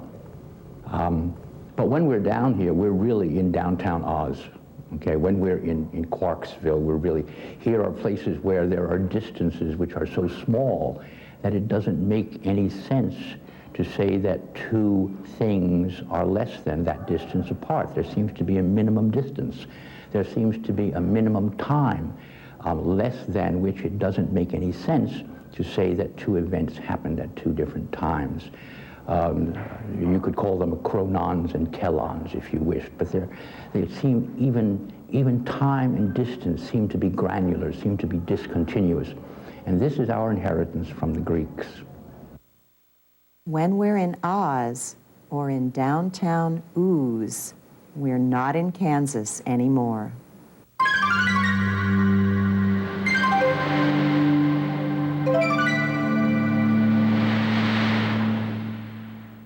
In our second lesson, we talked about Plato and Aristotle and their agreement that reality is composed of form and matter, as well as their disagreement about where the form of something might be found. Plato's insistence that forms exist in a perfect state in another world qualifies him as an idealist.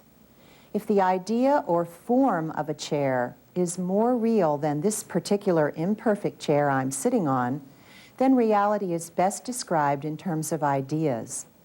Notice these are not merely the ideas in my head, but ideas that have an independent reality. Aristotle's insistence that the ideal chair can be found only by examining many particular chairs and extracting their essence disqualifies him for the label idealist.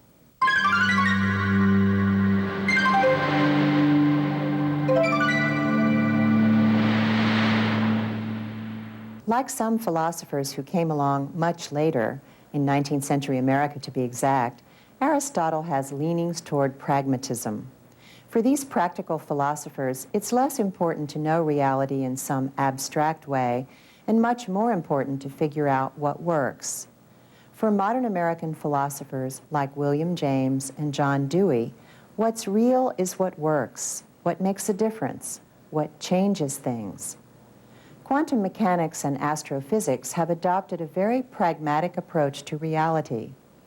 If our theories don't exactly tell us what reality is like, Rich Walter observes, they do help us predict pretty accurately what's likely to happen next.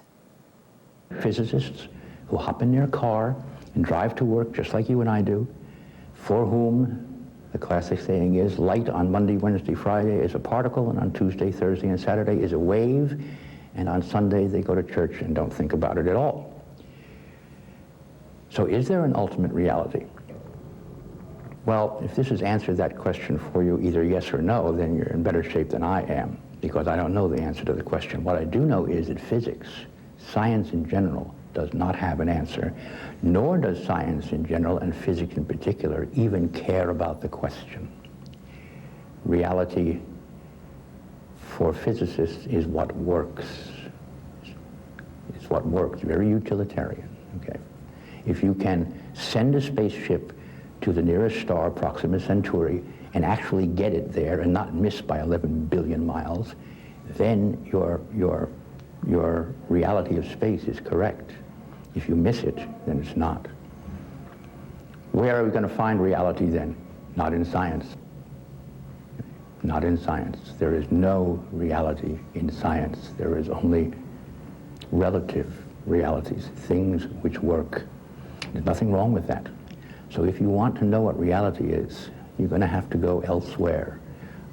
I personally think you have to go inside yourself, but that's very mystical.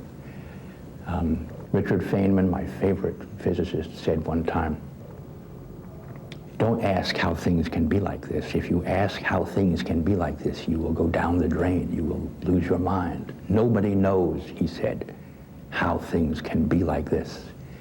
And the physicists don't care.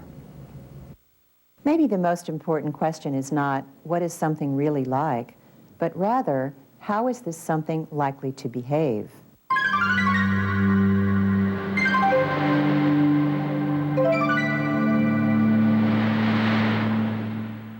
Farthest from Plato are philosophers who insist reality is composed of matter.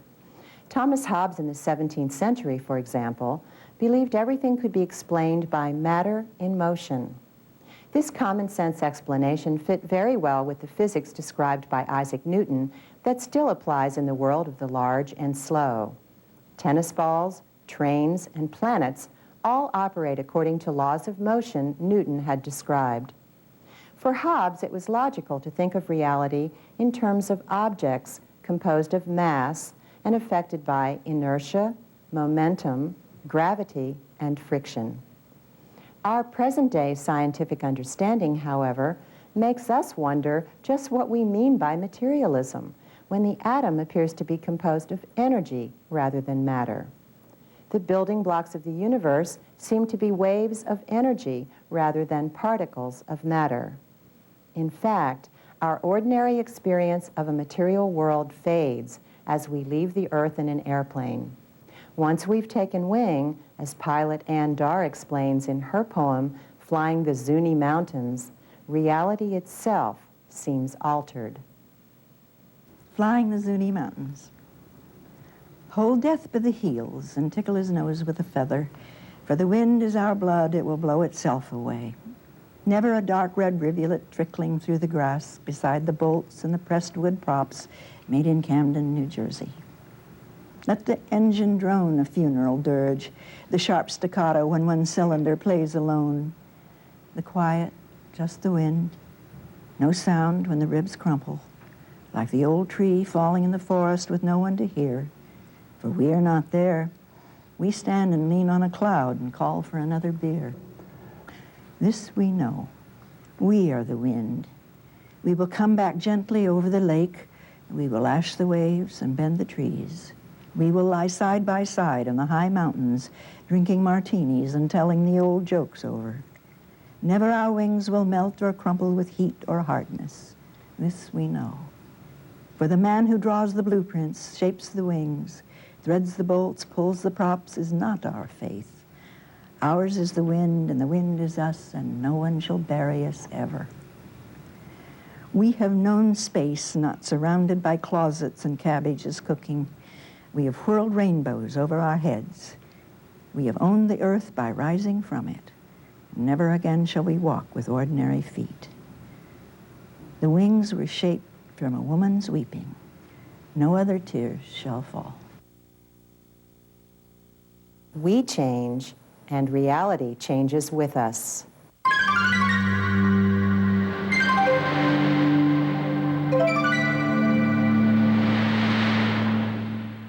In all of this discussion, we're in the arena of ontology, which studies the nature of being. Ontology is one of the two subdivisions of metaphysics. The other is cosmology, which studies the origin and structure of the universe. For many people, the terms ontology and metaphysics are used interchangeably, but we'll reserve ontology for exploring questions of being apart from cosmology. What Western science has learned about reality over the last century or so has cast doubt on many of our certainties. Both the dualism of Plato and Aristotle, a reality composed of form and matter, and the pure materialism of Hobbes have been strongly challenged by quantum mechanics and relativity theory. The more deeply we investigate the nature of being, it seems, the less clearly we're able to describe it. In fact, the discoveries of particle physics bring us closer to a version of reality first described by Taoist and Buddhist thinkers thousands of years ago. Following separate paths, east and west seem to have reached some common ground. Before we examine Asian and African ontologies, let's take a look at how Western philosophy has used the power of reason to determine the validity or invalidity of arguments. This will be our first lesson in logic, but watch for other forms of argument using the content of later lessons.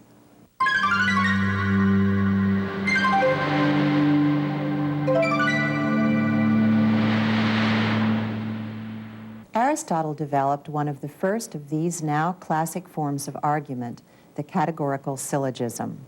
Here is an example. All of reality is composed of quarks. All quarks are manifestations of energy. All of reality is a manifestation of energy. The rules governing this form of argument help us determine whether we have correctly followed the form of the argument, whether the first two statements, called premises, will support the final statement, the conclusion. If we look at the two terms in the conclusion, reality and energy, we notice that they each appear in one of the premises. There's also a third or linking term that appears in both premises but not in the conclusion. In this case, the linking or middle term is quarks. The most important test is that the middle term must apply to all members of the class at least once. This is the case in the second premise, which states all quarks are manifestations of energy. The second test requires that a term in the conclusion that applies to all members of a class must also apply to all members of a class in the premise. That term is reality, and it passes the second test. According to the third test, the premises must not both be negative. And the fourth test specifies that if one of the premises is negative, the conclusion must be negative as well. Our syllogism passes all 4 tests and is therefore valid. Another method we can use relies on visual representations to establish validity or invalidity. Here is a drawing of the first premise. Notice that all of the term reality, represented by the small circle, is contained in the larger circle representing the second term, quarks. Now here is a drawing of the second premise. Notice that the outer circle representing quarks is completely contained in an even larger circle, entities that are manifestations of energy. By looking carefully at these 2 visual images, we can see that in the second one, we've already drawn the conclusion. The small circle appears inside the circle labeled quarks, and within the outer circle, manifestations of energy. Both the logic tests we discussed first and these diagrams can help you decide whether or not a syllogism of this type is valid.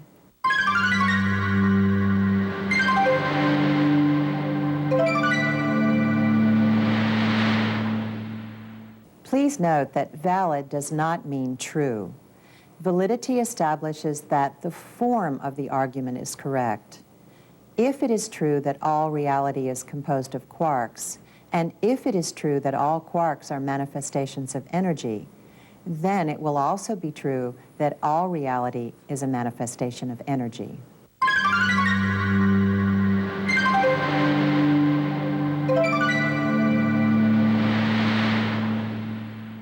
A second form of argument is called reductio ad absurdum, or reduced to the absurd. Here is its form. Suppose A. If A, then B. If B, then C. If C, then not A. Since not A is true, A must be false. Let's take an example from this lesson. Time moves at an absolute rate of speed. If so, time in one place must equal time in every other place. If time everywhere is equal, a 5-year space trip will take 5 Earth years. In space journeys at rapid speeds, time slows down. Therefore, if time slows down, it must not move at an absolute rate. Using C to prove not A seems to establish that A must be false. If by arguing logically and sequentially we arrive at a premise that contradicts our first premise, we then have grounds for questioning the validity of the original premise. This form of argument is often used to discredit an idea by showing that it leads to an absurd conclusion. Here's an example. Studying for tests is a good idea. Studying puts strain on the eyes. Excessive eye strain can weaken the eyes. Weakening the eyes makes studying difficult. So, studying for tests is not a good idea. Before you accept the logic of this series, apply the truth test to each of its premises. Is it true that studying necessarily puts strain on the eyes? People skilled in rhetoric sometimes use this form of argument, hoping you won't bother checking out the truth of each of the premises and will just accept the conclusion that makes the original premise false.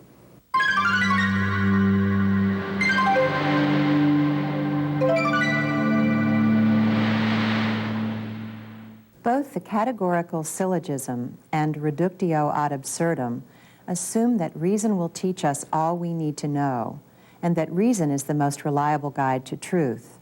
They also assume a bivalent world in which our most basic assumption is that A is not non-A. Difficult as it may be to imagine, reality may be more fuzzy than bivalent, more gray than clearly black or white. Reality may be neither purely A nor purely not A, but a variety of points in between. We've already had a glimpse of the fuzzy picture particle physics gives us of some aspects of reality, and much Asian and African thought takes a fuzzy world for granted. Western logic is based on an image of reality that much of current science no longer fully supports. Our next lesson focuses on 2 images of reality from Asia and Africa, a net of jewels and a sacred cosmos.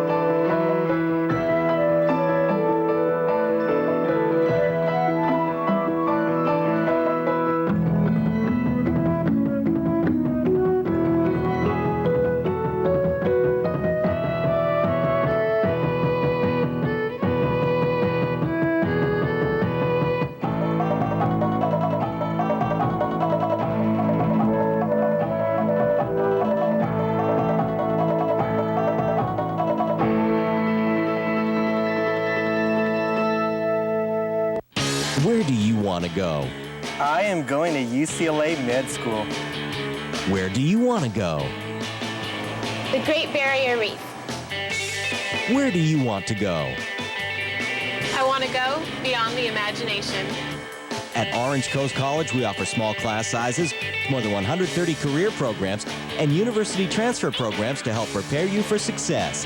Wherever you want to go, we'll help you get there. Call Orange Coast College today.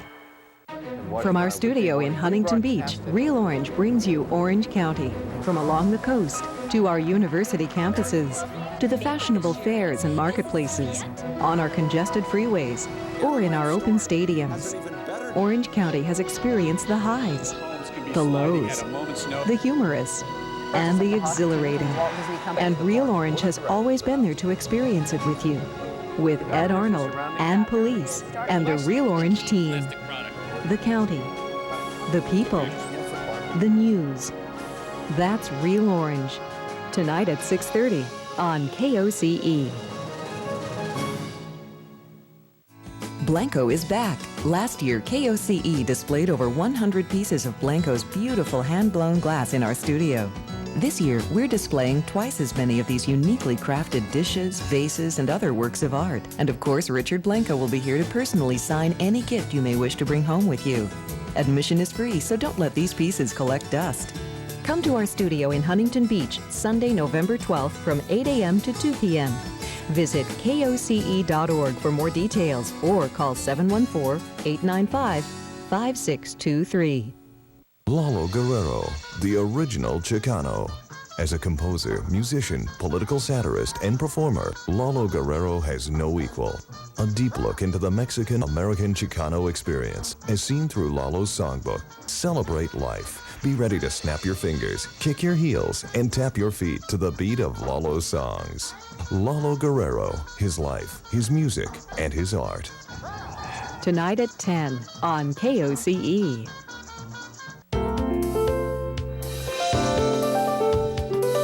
Hi, I'm Camille Dixon. If you value education, culture, and citizenship, watch the intelligent alternative to commercial television. Join our family. KOCE, your PBS.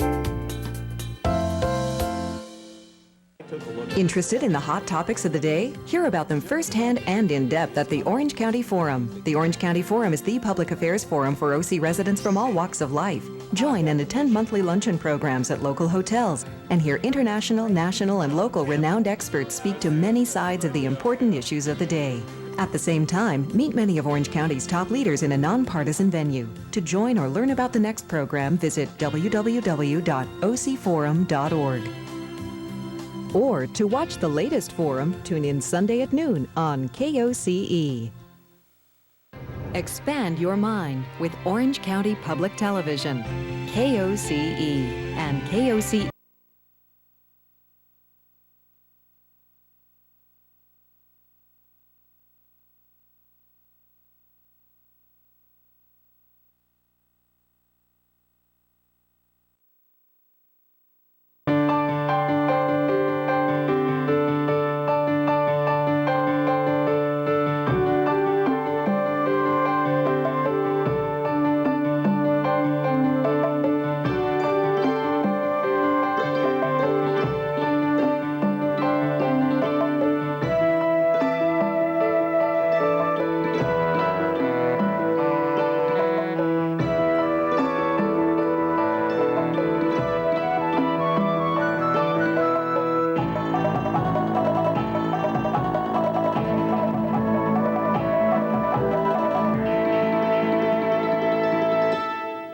Thousands of years ago, the Chinese developed a picture of reality that seems oddly close to the Western scientific one we discussed in the last lesson.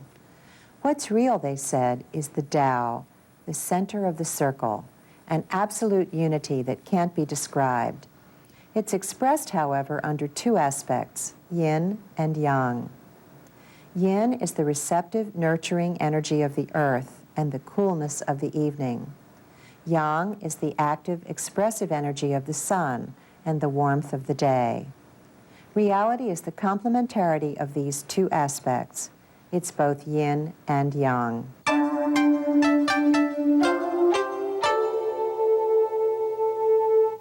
Just as a coin has two sides and your hand has a front and a back, so reality has two expressions. It's important to remember that for Taoists, these are not opposites. Instead, they're complements. Each needs the other for its own meaning. Imagine a coin with only a head side and no tail side. Imagine your hand with a front but not a back. You'd have only a partial reality. Something vital would be missing. Yin and yang are like this. The other thing to keep in mind is that instead of struggling for dominance, one slides effortlessly into the other in a constant give and take, much like breathing. Reality, the Chinese said, is like this circle. It's yin and yang.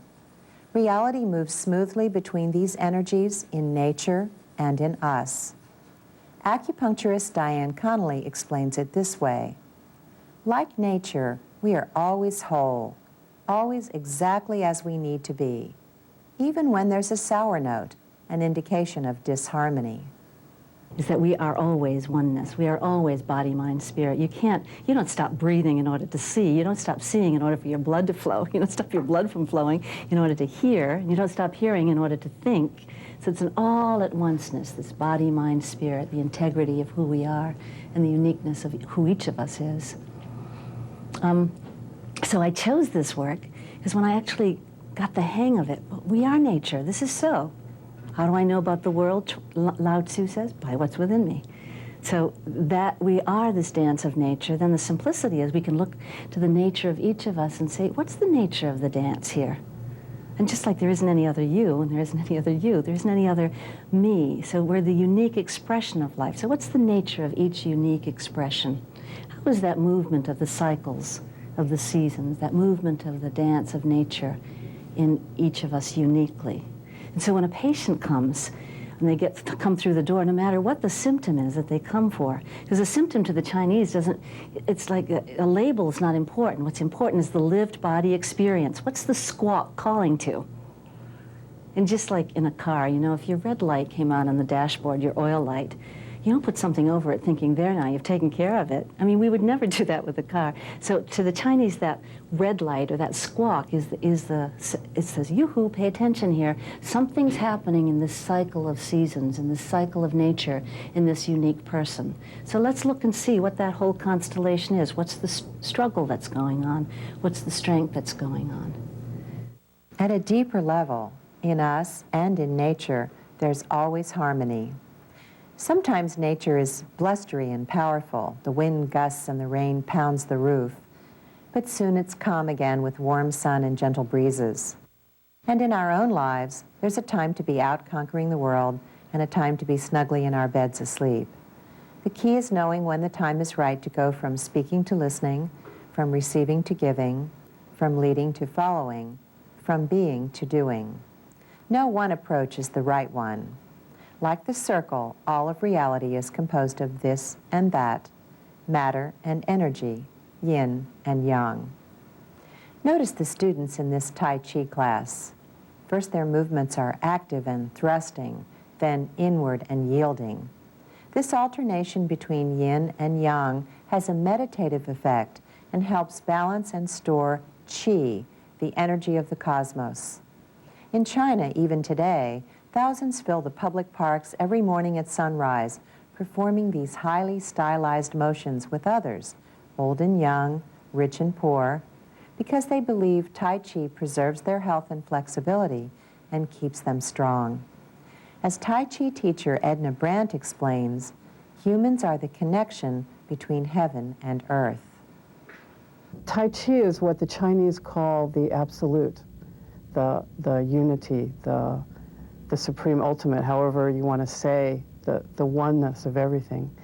And here Tai Chi is this martial art called supreme ultimate, supreme oneness.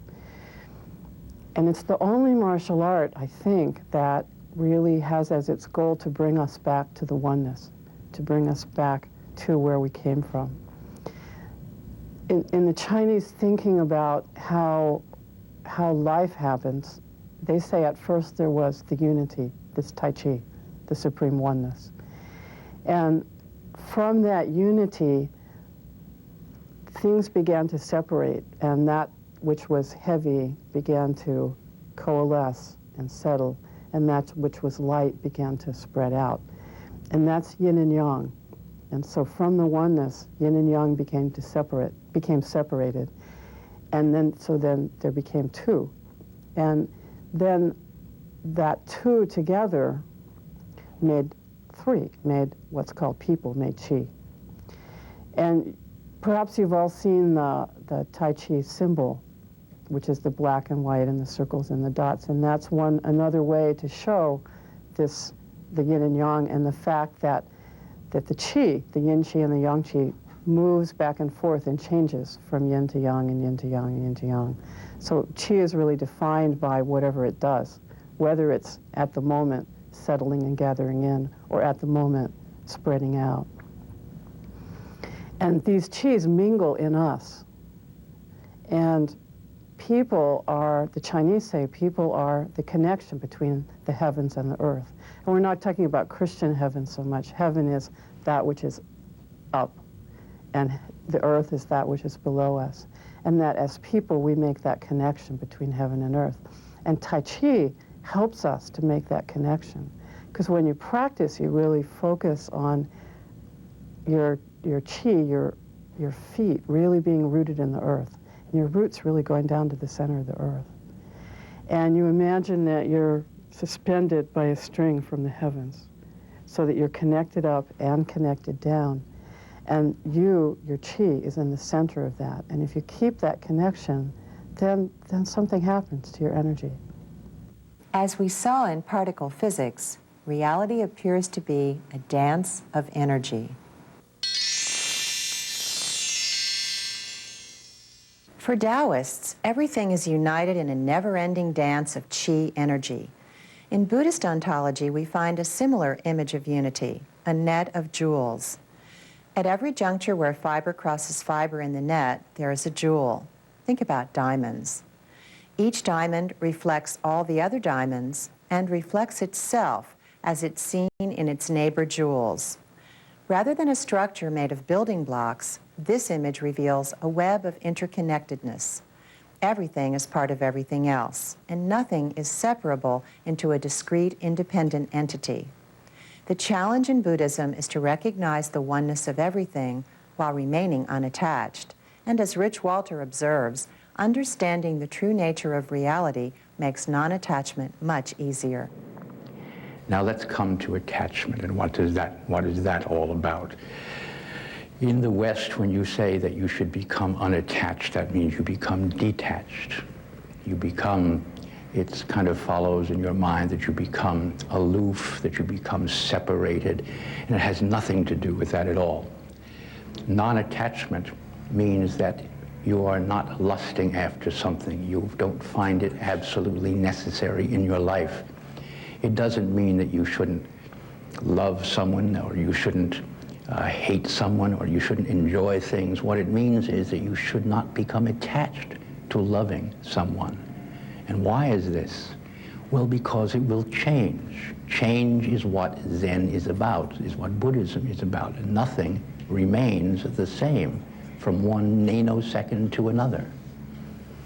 While I am making this speech, this presentation, I'm changing, you're changing, everybody is changing. We're not the same. And if change is the fundamental of reality, then how can we dare become attached to something? Because it's going to change. Emptiness, void, means simply that there are every possibility available, that no possibility is excluded. What that means is that no thing, nothing, is in emptiness. It also means that everything is in emptiness. It's kind of like if you have a big lump of clay in front of you, it's perfectly amorphous and shapeless, you just dug it out of the clay barrel. For what that is going to be turned into as a sculpture, every possibility exists. It is empty. It is absolutely empty of structure. And what happens is you impose that structure on the clay. Now, how many structures can you impose on the clay? Well, an infinite number of structures. Therefore, it contains everything.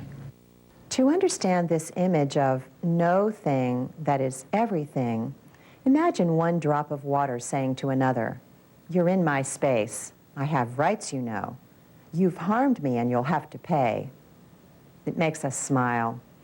But if reality is one, and our own sometimes obsessive focus on individual rights and constant opposition and conflict seem equally laughable, seeing that all is one dissolves those ego boundaries and lets us reach out to and blend with everything that is.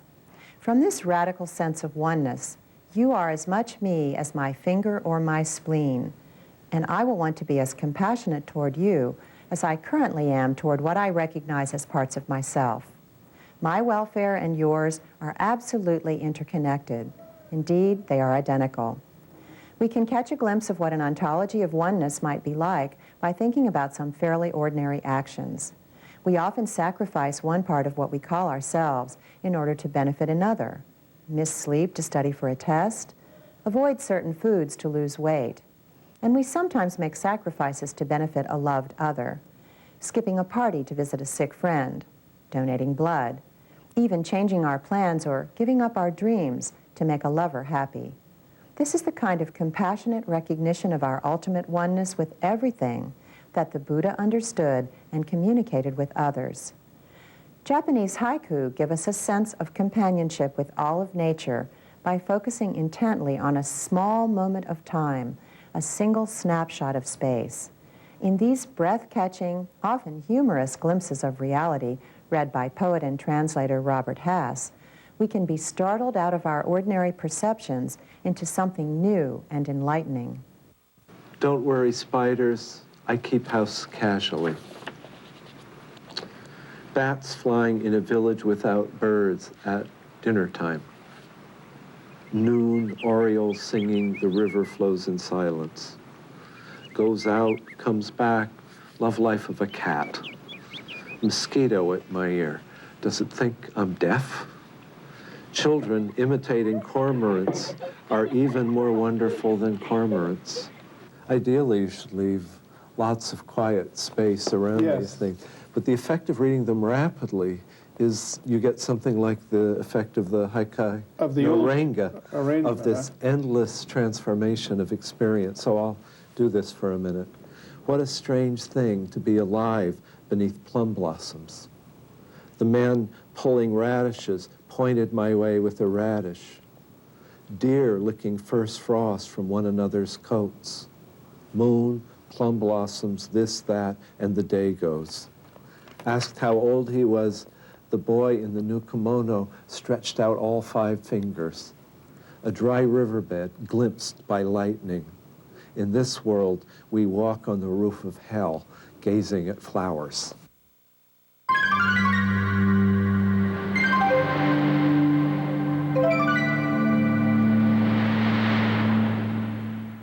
If we gaze at flowers, even as we stand on the roof of hell, what does this tell us about the nature of reality? The native peoples of the Americas, who had been here for thousands of years when Columbus arrived, spoke hundreds of different languages and cannot be classified as a single people. There's great variety in the stories they told and the cultural traditions they practiced. Still, among many of these people, there's a sense of the sacredness of all that is, of a cosmos made sacred by the creation and continued presence of a great spirit. Poet Mark Strand helps us see how we fit into the overall fabric of reality. Imagine, if you will, a unity in which each person fills out the oneness by his or her presence. Keeping things whole. In a field, I am the absence of field. This is always the case. Wherever I am what is missing. When I walk, I part the air, and always the air moves in to fill the spaces where my body's been. We all have reasons for moving. I move to keep things whole. Listen for this image of filling out the unity as we look at a Native American creation story. Among the Seneca in the northeastern United States, the traditional story of origins involves great mystery, fashioning everything out of a field of plenty. Told from the point of view of a member of the Stone tribe, this creation story reveals everything to be part of one sacred cosmos. Long before the two-legged humans arrived on the scene, the Stone, plant, and animal tribes had taken up residence and had stories of their own to tell. Only arrogance would make the two-leggeds think theirs was the only wisdom. Imagine learning something from a stone. Its origins may have been fiery, as it was forged in a volcano, for example, or sedimentary, arising from and shaped by the sediment in a riverbed. Think of the stories it has to tell about life, about what matters, about survival and unity. Stones seem to go on forever. In the same way, memory allows people we have known to continue to exist for us, even after they've died. American poet Roland Flint imagines a conversation between himself at his present age and his mother at the age she was when she gave birth to him. Well, Mother, tomorrow night I will be born. If this were 57 years ago and you were 29. 29. How young you would be to me now, Mother. A girl. Were you still a girl at 29? Having your fourth baby, your first after the miscarriage, me? If I'm thinking of you more, am I getting ready to be born again? Or do I miss you from reading Juan Rulfo, who lets the dead son and mother talk, the way we did so long, a month before you died, 7 years, 5 months, and 8 days ago, almost 50 years after that night? We beat the doctor by 25 minutes or so. Remember? I don't. But you remembered it to me. Now I remember to you everything. The 40-watt bulb, the winter, your holding me aside till the doctor came to cut the cord. As we move back and forth in time, encountering our former selves and others who have affected our lives, we live in a kind of continuous present, and our ancestors are available to us as sources of wisdom.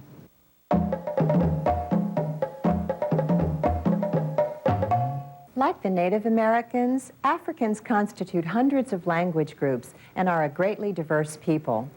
Reading or hearing their creation stories, however, one finds that often the creator is part of this world rather than separate from it. Sometimes creation is seen as a process of transformation rather than creation out of nothing. And God is a kind of cosmic architect shaping available material.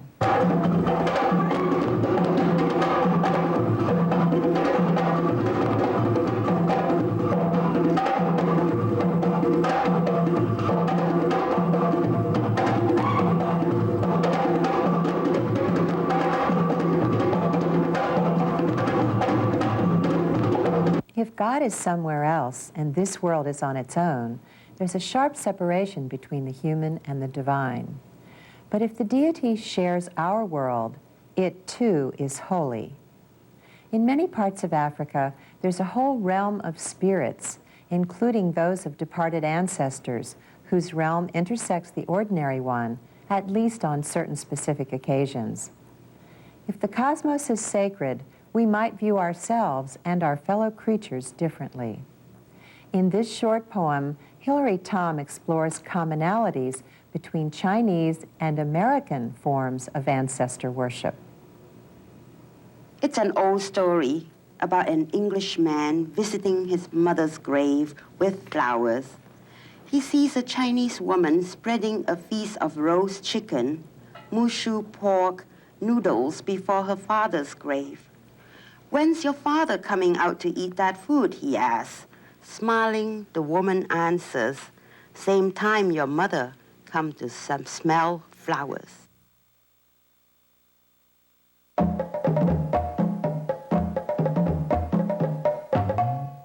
All of us need to find meaning in suffering and death, and religion is for many the best way to connect with ultimate reality. African American Christianity formed under slavery, combines the African view of a sacred cosmos with Jewish and Christian notions of God's care for the oppressed. Reading about the Jews enslaved by the Egyptians, African Americans could identify on a personal level. As God sent plagues on Egypt and finally led the Jews to a promised land, so a slave might believe God would eventually rescue him or her. African American churches have a tradition of exuberant worship, a recognition of the sacredness of life, and the identification of God with their own concerns. How we conceive reality affects how we see our world, ourselves, and each other.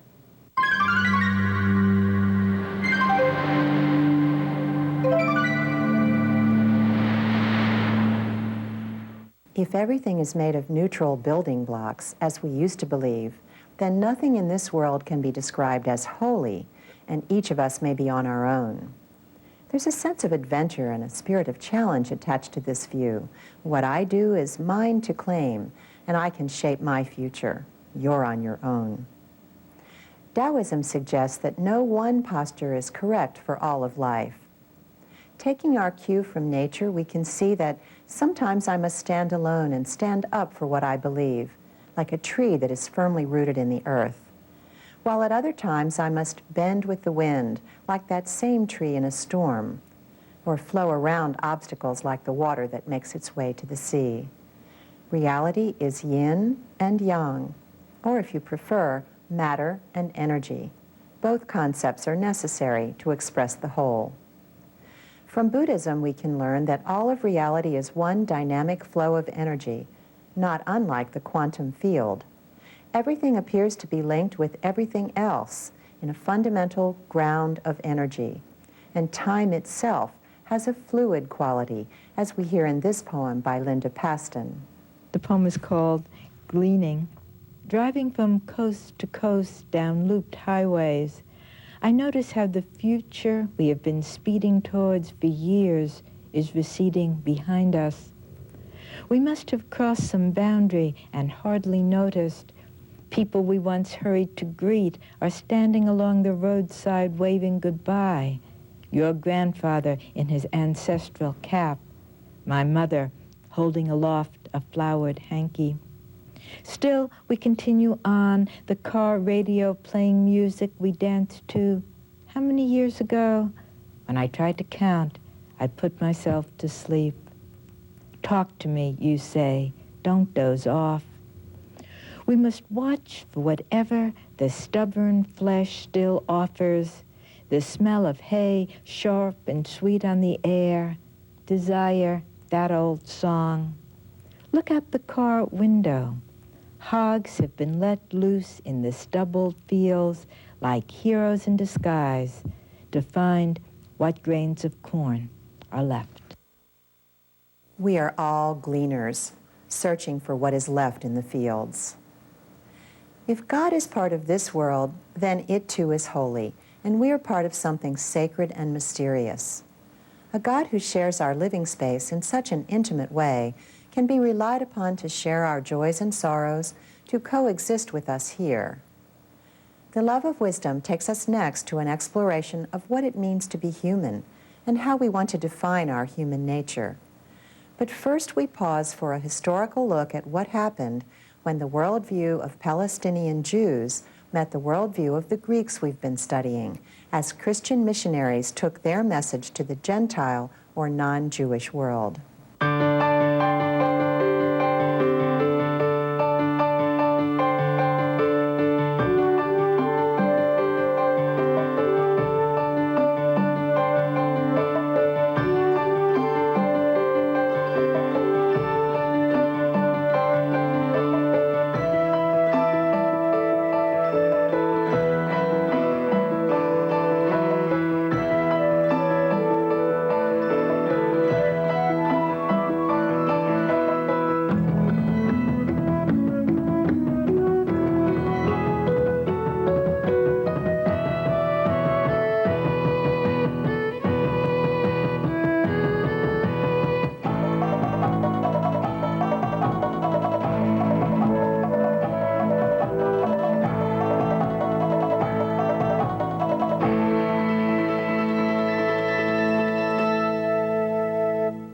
Discover oceans of opportunity at Golden West College. We offer small class sizes, affordable tuition, and financial aid is available for those who qualify. With more than 50 university transfer programs, Golden West College provides the resources for getting a higher education. We offer courses in criminal justice, automotive technology, visual communication, and more, like degree programs in nursing and certificate programs in architectural technology. At Golden West College, discover oceans of opportunity. Recalling Orange County, an expose of the changing political landscape in Orange County, California. Once regarded as a wealthy, white, conservative enclave, Orange County is becoming less predictable, more diverse, more interesting. Recalling Orange County looks at a fierce battle against a controversial immigrant rights activist and discovers as much division within the Latino community. Recalling Orange County. Tonight at 10 on KOCE.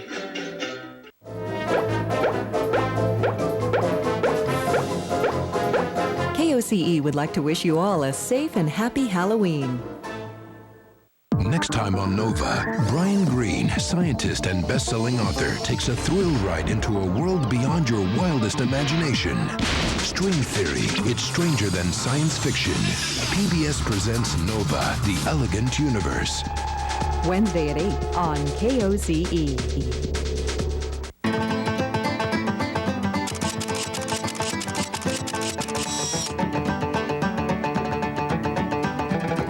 One of the most spectacular gatherings in Orange County history occurred in July of 1953, when the county hosted 50,000 Boy Scouts at the 3rd National Boy Scout Jamboree.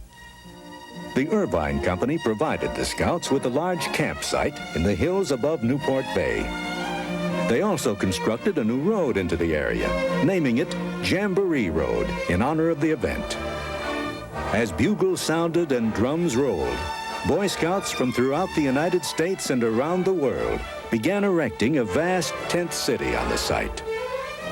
The logistics of the Jamboree were staggering. 500,000 loaves of bread were consumed during the week-long event, as well as 1 million quarts of milk. A highlight of the Jamboree occurred at one of the evening events, when over 80,000 scouts and visitors crowded into a huge outdoor amphitheater to be entertained by a cavalcade of Hollywood stars. The site where the great Jamboree took place is now occupied by Fashion Island and the Newport Center.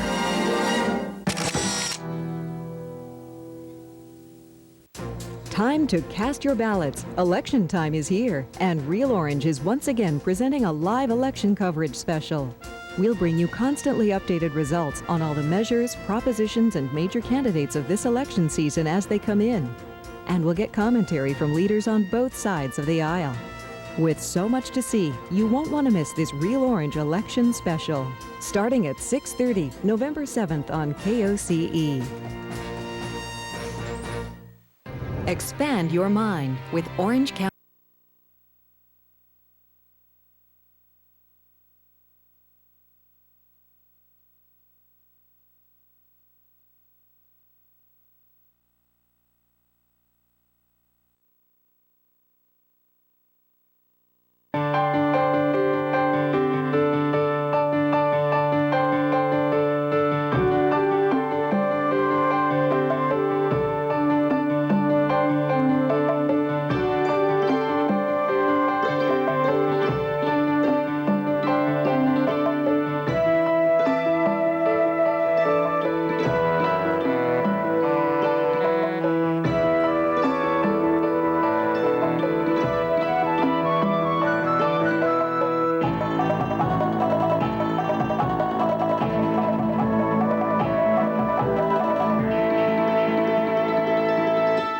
Christianity, which began as an offshoot of Judaism, became wildly successful in a country far from its origins and among people whose worldview was significantly different. Jews believed in a personal God, whereas Greeks attributed the order and the cosmos to an abstract principle they called the Logos. When Christian missionaries left the Hebrew world of the Middle East to take the message of their leader Jesus to the Greek world, they may not have expected such a cultural mismatch. Paul, the most successful of these missionaries, had grown up as a devout Jew, but in a village that had schools of Greek philosophy, and he spoke Greek. So he was probably uniquely qualified to serve as a cultural translator. All the earliest Christians, including Paul, had been Jews, and in fact never stopped thinking of themselves as Jews. The significant point of departure between them and other Jews was the Christian insistence that Jesus was the long-awaited Messiah, sent by God to reestablish a righteous world order on earth. We might say that Christianity grew out of Judaism, and this is true. However, the points of departure grew to be more significant than the areas of agreement. The same may be said of the relationship between Zen Buddhism and Buddhism, as Rich Walter explains. Zen is a variety of Buddhism, remember. Although, and I have to say this here because someone out there watching me may, I hope, be a Zen master. And if I say that Zen is a variety of Buddhism, he will hoot, laugh, giggle, whack me with his fan, whatever. Zen is not a variety of Buddhism. It's a variety of Buddhism only in the sense that it grew out of Buddhism. It's kind of like saying Christianity is a variety of Judaism. No, no, no. Most Jews would say no, most Christians would say no, but Christianity certainly grew out of Judaism, but it's quite different. A new branch rapidly assumes an identity of its own. Arriving in Greece, these early Christian missionaries met a culture focused on logic and seeking the origins of things. The Hebrew religious thought in which they had accepted the religion we now call Christianity was completely foreign to their potential converts in Greece. Its focus was the experience of God's saving actions in human history, inspiring and directing Moses to lead the Exodus out of slavery in Egypt, and sending Jesus to reconnect the earth with heaven. And to make things more complex, early Christians were looking not to the origins of things, but to the end of time. They expected the second coming of the Messiah, whom they identified with Jesus, within their own lifetimes. Translating these ideas from Hebrew into Greek was only the beginning of the challenge. As poet Li Young Lee, whose first language is Chinese, observes, one remains a guest in another language, even if one speaks it fluently. Yeah, I've always felt like a guest in the English language, you know. But you know, Michael, I'm not sure whether that's, I think any thinking person, if he spends enough time thinking about language, he or she is humbled by the experience, you know, and maybe we all are guests in the language, you know. Non-native speakers are forced into awareness of what all of us need to recognize, the power of language to clarify and to confuse. Most troublesome for the Christian missionaries was the fact that some key concepts simply did not exist in Greek. The Messiah, meaning the Anointed One, is a deeply meaningful figure in Hebrew religious thought, but meaningless to polytheistic or philosophical Greeks. Translating this term as Christus, which has kingly associations, but none of the richness of the original Hebrew Messiah, allowed Greeks to speak of Jesus the Christ. But what they may have meant was clearly far removed from what Jews meant by Jesus the Messiah. The personal God of the Hebrews, made even more personal by Christianity's insistence that God took human flesh in the person of Jesus, is all but impossible to understand for those whose ultimate is not a being at all, but the abstract logos or rational principle of the cosmos.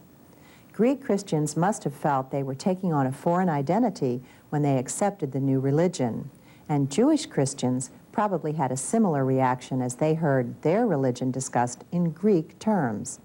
This is a common human experience. In a certain sense, we're all mongrels, as novelist Mary Gordon explains to fellow writer Madison Smart Bell in discussing how Catholic and how Irish she considers herself to be. I'm Catholic because it so formed me, and also there are parts of it that I think are irreplaceable. There are parts of Catholicism that I think the world would not be better off without. and there's nothing good. I mean, I can't see replacing them with Oprah Winfrey or the Michigan Militia, which are probably your two options. And there is a way in which the Catholic Church, that doesn't exist in the world, but only in its best imagination of itself, provides an example of charity and openness and, as I said, things being at stake, which is of great value to me. Now, the way most Catholics behave has nothing to do with that, but that's true of everything in human beings. I mean, all institutions stink, and all ways that human beings live out their ideals are usually failures. So I'm partly Irish because I'm only quarter Irish. I guess I'm partly Catholic because there's so much of Catholicism in the way that it's practiced that appalls me. And so I'm a real mutt. In everything that I do, I'm a mutt.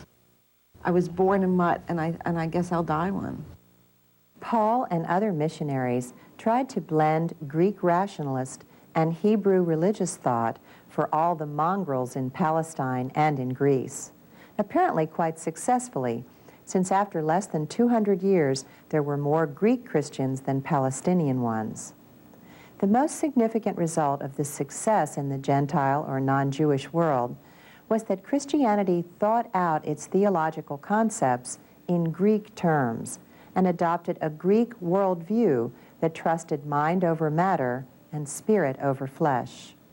Later Christians retained this Greek sense of being in the world but not of it that Mary Gordon remembers thinking about growing up an Irish Catholic in America during the 1950s. I think as I've got older and I've written more, that trying to get the balance between inside the mind or inside the soul and an engagement in the world is something I'm more interested in as a project, perhaps, than I would have been when I started out. And so, but I think your point is well taken, that willy-nilly, if you were brought up as a Catholic, particularly in the triumphalist days in the 50s, in which I was, you were in the world. And there was a sense of being part of a worldwide movement which was controlling salvation. And so the stakes were very high. And I think I've always written as if the stakes were very high. Jews are more at home in the world, created by God and called good, whereas Christians feel keenly the Greek dualism between spirit and flesh, mind and matter. If everything's at stake, one must constantly be a witness to what matters.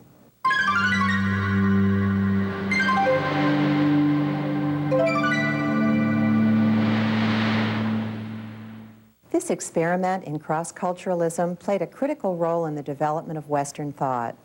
It's influenced how we see the human person and even how we think about God. These are the subjects of our next 4 lessons. And before we turn our attention to them, let's pause to look at how belief in God, or lack of it, affects many aspects of a person's worldview. In a conversation with Alan Starkey, Chinese poet Hilary Tom recalls rejecting the religions of her cultural and personal past in favor of Judaism, with a stop along the way to explore atheistic existentialism. I was born Chinese, and I grew up with a lot of gods. Chinese are animists, and they believe everything has a spirit, practically, and they do this on a trial and error system. If they pray to a god and she grants their wishes, then that god becomes an established god in their household. I went to a convent school, and that's how I became Catholic. And then I went to university and outgrew the Catholic religion. I met my husband, who's Jewish-American. I converted upon marriage, and I'm Jewish, and I've been living in America for the last 22 years. So, I've absorbed a lot of the American culture, and I like a lot of things about the American way of life and way of thought. But I'm just curious about that title. Why did you select the title No Gods Today? What significance did it have to the collection or to you at the time? that was the point when I had outgrown or given up on Catholicism and was reading Sartre and Camus, and got to the point where I thought I would like to be just an existentialist or a hedonist. And so I called it No Gods Today, and I had a poem where I wrote about, not having any gods, which shocked a lot of the grandmothers of my schoolmates because they thought I was such a nice girl. As Hilary Tom would no doubt agree, whether or not there's a God is perhaps the most basic question. Human nature appears one way if it's the creation of God and shares a spark of the divine life, and another way if it's the product of centuries of biological evolution. Even questions about knowing and truth, which dominate lessons 11 through 14, may be answered one way if there's a God, and quite differently if there is not. If God is of this world and limited by the rules that govern this world, as is the case in many traditional cultures, then God is neither completely to be thanked nor completely to be blamed for what happens here. If, on the other hand, God exists outside this world and is responsible for creating and maintaining it, then the most thorny problem for theists, those who believe in God, is the challenge of evil. Evil seems to be strong and growing stronger. Is this because God is powerless to stop it, or because God is the source of it, or at least allows it to happen? Sometimes the dilemma is posed this way. If God is God, he is not good. If God is good, he is not God. What this means is, if God is all-powerful, then God must be allowing evil to exist, and is therefore not good. On the other hand, if we insist on the goodness of God and disassociate God from evil, then evil seems to have an independent power, perhaps one that rivals God's. In this case, God is not God, meaning all-powerful. The traditional response is that we are responsible for most of the evil, not God, and that in order to make us free, God must allow for the possibility that we will choose evil.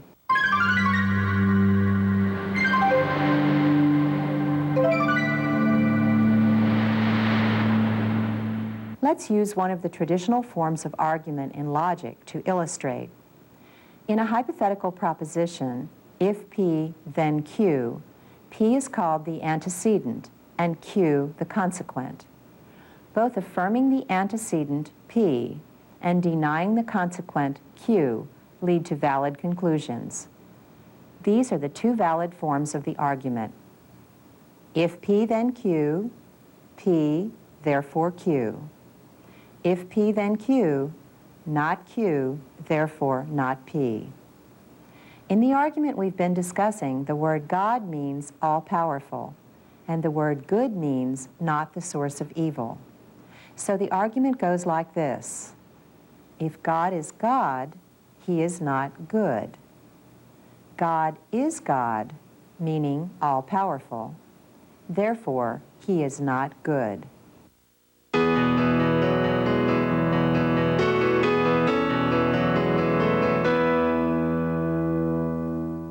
Besides the issue of evil, there's another more fundamental problem related to how humans think about God. Because we're limited by what our own minds can think, we tend to image God as a kind of superhuman being. In the Western world, our anthropomorphism, picturing God in human terms, also takes for granted that God is male. Problems with a too narrowly anthropomorphic image of God have led some to rediscover an ancient path of worship to the great goddess. From Spain to Siberia in Neolithic times, we have archaeological evidence of the worship of a single deity, what is called monotheism, and that deity was imaged in female, feminine terms as the Great Mother, Queen of Heaven, ruler of all, and source of life. There's evidence that goddess-worshipping cultures are less warlike and more holistic, to use a modern term. In at least some of these cultures, descent was reckoned in the female line, and women inherited property from other female relatives. Janice Kripe, a leader in the women's spirituality movement, explains. The goddess religion was eminent It was within the people. It was earth-centered, not transcendent, other-centered. It was body-centered. It was sensual. It was believed around the importance of the rebirth of life. So there was a great deal of emphasis on rebirth and life and death, and it was very earthy. Again, then, it was strong in terms of caring about the earth and caring for animals and plants and respecting and honoring all of that. Although centuries have passed and this spiritual tradition has been suppressed, interest in it continues. And interestingly, the goddess seems to be re-emerging in our own time. The women's spirituality movement encompasses people of all religions. It's not just one religion. In fact, it's not a religion. It's about spirituality. It's about connection to something mysterious and sacred within us and maybe outside of us. And it is in all the religions. Although it's been for centuries in the religion of Hinduism, where the women every day ask for the goddess to come forth and be part of their daily life and paint prayers outside their homes inviting the goddess in. And modern women today are inviting the goddess in their life, inviting this sacred feminine principle into their lives and using it in ways that it can enrich all of us in this culture to turn more to the sacredness of everything. It involves, of course, some taking time for solitude, for quiet, for listening to that gentle and powerful voice within ourselves that gives us this connection.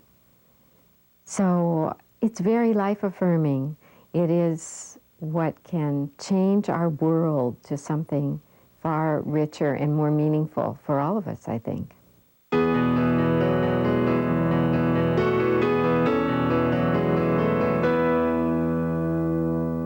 Just for a moment, imagine that you're living in this kind of culture. The story of origins told by your society involves a mother goddess giving birth to the world, just as human mothers give birth to babies. Sacred texts contain hymns to her power and beauty. When you pray, you begin, "O Mother." If you're male, does this make you vaguely uneasy? Does it seem improper? Now imagine that paintings of the mother show her to have African features. Does the distance between you and deity widen or shrink under these conditions? Women may warm to the idea of goddess, but remain divided along racial lines.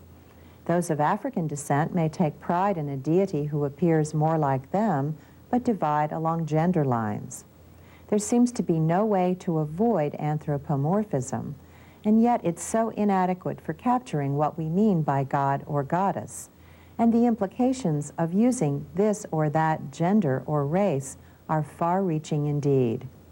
Poet Robert Hass offers an unconventional creation story. The image. The child brought blue clay from the creek, and the woman made two figures, a lady and a deer. At that season, deer came down from the mountain and fed quietly in the redwood canyons.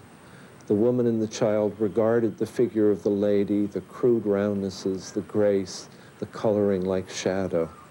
They were not sure where she came from, except the child's fetching and the woman's hands and the lead blue clay of the creek where the deer sometimes showed themselves at sunup. What sort of beings could be made from blue clay?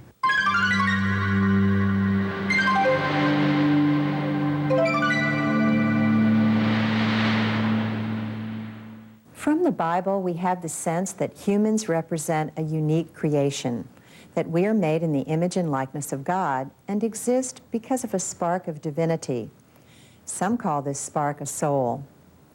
Our assumption is that other beings lack this feature and are therefore ours to dominate and even to use for our own needs and pleasures. In recent years, some have seen this claim to human uniqueness as arrogance and suggested that we harm ourselves as well as the rest of creation if we assume divisions and hierarchies. Listen as poet W.S. Merwin describes his garden. Back in the 70s, I managed to get a piece of ruined land with my parents' savings after they died. And it was land that had been wrecked by agricultural abuse and finally abandoned as worthless. And that's how I managed to get it. In a way, I'd always wanted to have land like that. Because to me, one of the things of having a garden is to say to myself, it's all very well to talk about the environment, but if you had the custody of a piece of land for a few years, how would you treat it? I mean, what would you do with it? How, if you can say what you think the Brazilians should or should not do, or what should be done with the forests of the Northwest, but if you have the well-being of a piece of land in your charge, what would you do? And that's, in a sense, the garden is trying to answer that question all the time. If we are responsible for the earth, we have an image of unity and oneness. Other cultures are less concerned to establish human uniqueness and more accepting of a chain of being of which humans are a part. Buddhists believe that humans are one with everything that is. There are no distinctions or divisions to be made. The self you think is so permanent is a temporary combination of ingredients that will separate at your death and reform in a new combination to create another being. At the same time, it's crucial to know the self you have in this lifetime, since you alone will either save yourself or not save yourself. As Rich Walter explains, legend has it that the Buddha died from eating poisonous mushrooms when he was in his 80s. As he lay dying, he reminded his followers to depend on themselves. He ate a dish of mushrooms, and when he was dying several days later, he said to Ananda, he said, be a lamp unto yourself. Okay, he said, nobody else can save you. It's not possible. And when you think about salvation, which is a Western kind of thing, or you think of purification, which is more of an Asian kind of word, you really only can do it yourself. I mean, who else is going to do it? Whatever you accomplish, whatever behavior you have, you instigated and carried out yourself. And you may be able to lean on the idea that there's help from the outside, that some other person vicariously already did this for you or did that for you. But in point of, when you look at it, really, you did whatever you did yourself. Nobody else did it. This is why I think Buddhism is transcultural, because no matter what culture you come from, whether it's Western, whether it's African, whether it's Asian, or whatever, surely one thing we can agree on is that we ourselves control our own behavior. And that's what Buddhism is about. It's about knowing yourself before you know anything else.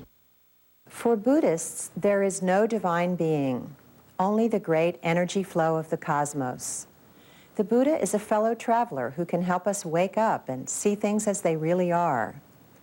In the West, the existence and attributes of God are debated and defended, whereas in Africa and in other parts of the world, much of this is assumed, and religion may be more a part of ordinary life, less an issue for academic debate. As we'll see in lessons 9 and 10, some people are able to demonstrate the existence of God with convincing logic, whereas others base their faith on the certainty of an intuitive experience. Think about your own assumptions as we turn to an exploration of human nature. Are we a little lower than the angels, or only slightly different from the chimps?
I'm transferring to State University in just 14 months. I'm completing my degree online, on my schedule. I'm completing my degree halfway around the world. I've always had a love for the arts. Coastline Community College offers something for everyone, from accelerated degree programs to online courses. We have day and evening classes and satellite campuses throughout Orange County. Coastline Community College, accessible anytime, anywhere. Hi, I'm Dan Elias. Behind every antique, there's a story. They were just going out in the trash. These are the best. Oh my goodness. I cannot believe that. Tune into Antiques Roadshow next time from Cleveland. Tonight at 8 on KOCE.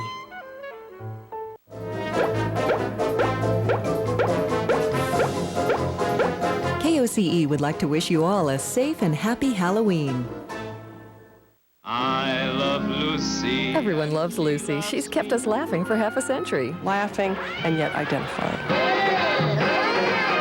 But behind the laughter was a lot of hard work. She opened doors for women as executives. And heartache. Being unhappily married at home. Join us for a touching look at the life of Lucille Ball. A comedy genius. Finding Lucy. Remember that name. An American Master Special.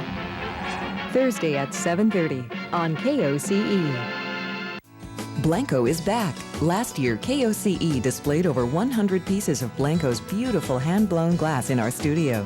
This year, we're displaying twice as many of these uniquely crafted dishes, vases, and other works of art. And of course, Richard Blanco will be here to personally sign any gift you may wish to bring home with you.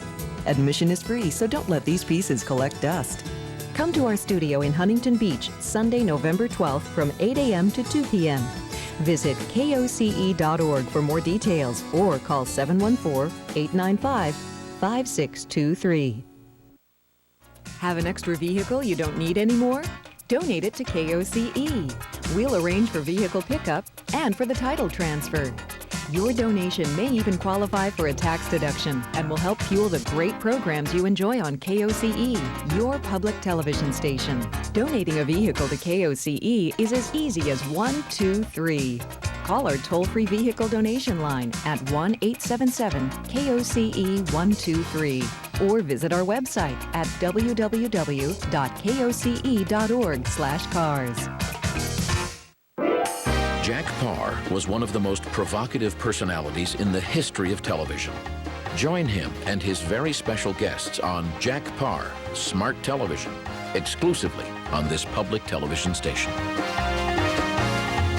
Saturday at midnight on KOCE. Expand your mind with Orange County Public Television, KOCE, and KOCE-DT Digital.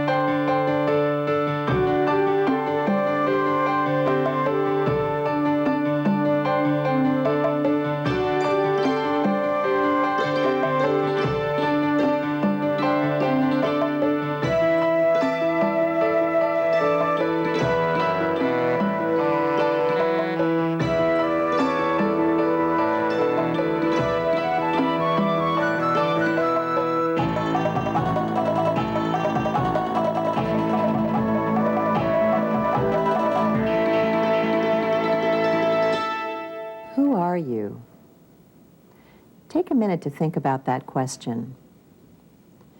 Would you identify yourself with your name, your occupation? Are you someone's child, parent, sibling?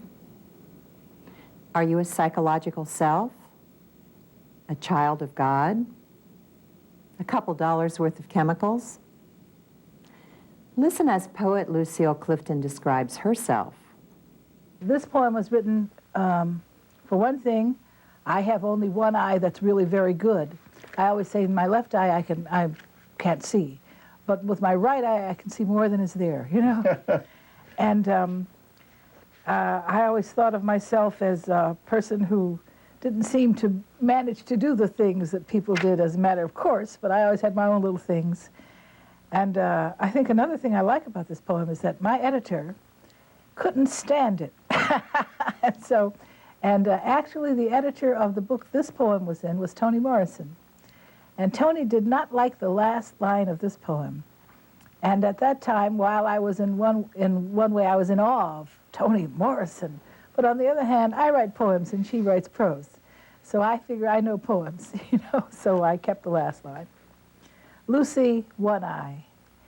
She got her mama's ways.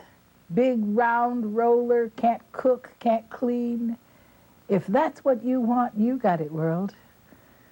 Lucy, One Eye. She see the world sideways. Word foolish. She say what she don't want to say. She don't say what she want to.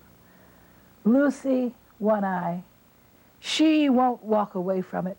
She'll keep on trying with her crooked look and her wrinkled ways. The darling girl. Lucy One Eye sees the world from her own unique perspective.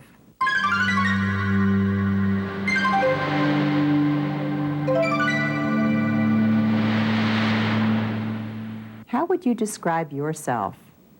To broaden the question a little, what does it mean to be a human being? Does everyone born to human parents get included, even those who are severely limited physically, intellectually, morally? If you're not quite ready to be born, or in a persistent vegetative state, or if you kill for pleasure, do you forfeit membership in the human race? And what about those who've never belonged, other animals and artificial intelligence, such as robots or androids? Some chimps can use American Sign Language. A sea lion understands logic. In one study, macaques went without food rather than administer electric shock to other macaques. But humans in the Milgram studies obeyed the people in white lab coats who told them to administer severe shocks to other humans, moaning in what seemed to be real pain. Data, the android character on Star Trek: The Next Generation, seems very human. In one episode, his status was the focus of a hearing. Should he be disassembled against his will in the name of science? Data was allowed to refuse the procedure because he passed the human nature tests set up by the attorneys. He was rational, self-aware, and seemed to possess consciousness. Are these the tests you would use? How we answer the question, what is human nature, determines how we think about ourselves and who we include in the moral universe. If other animals and androids don't belong in the moral universe, we can use and abuse them, grow them for fur and meat, build them for slavery. If they do belong, we may have to revise some assumptions. These are the philosophical questions at the heart of the human nature debate.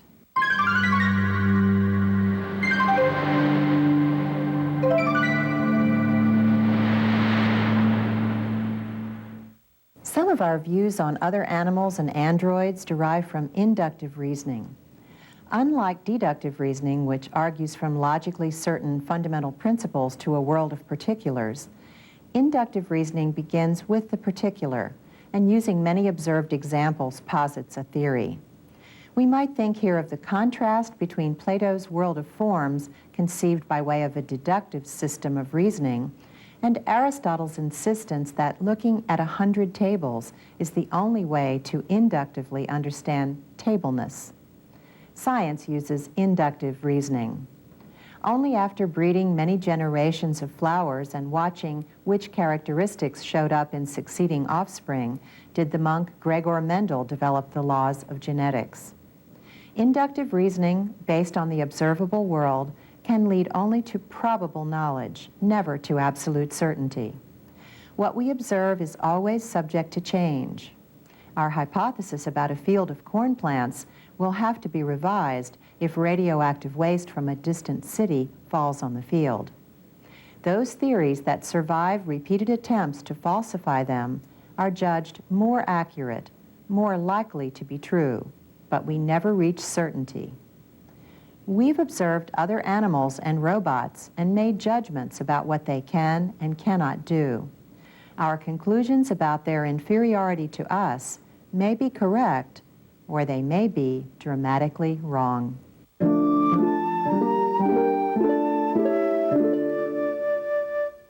In the Western world, we've traditionally marked our uniqueness by claiming superior rationality or by maintaining that we alone are made in the image and likeness of God.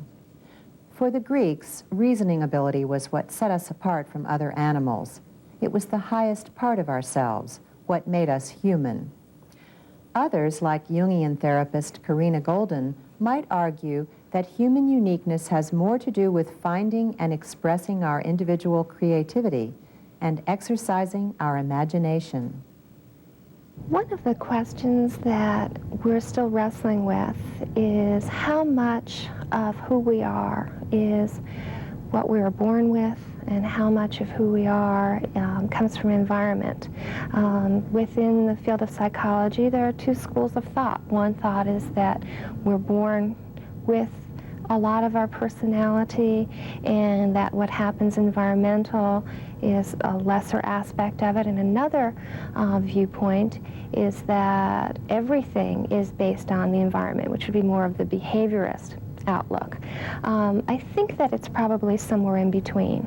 And I think that that's why I like what Dr. Carl Jung has to say, which is that we are born with a personality, a certain way of being. He talks about how you can ask any nurse who works in a nursery. When children are born, there are those who cry a lot. There are those who seem to have a sunnier disposition, and they haven't had a whole lot of interaction with the world.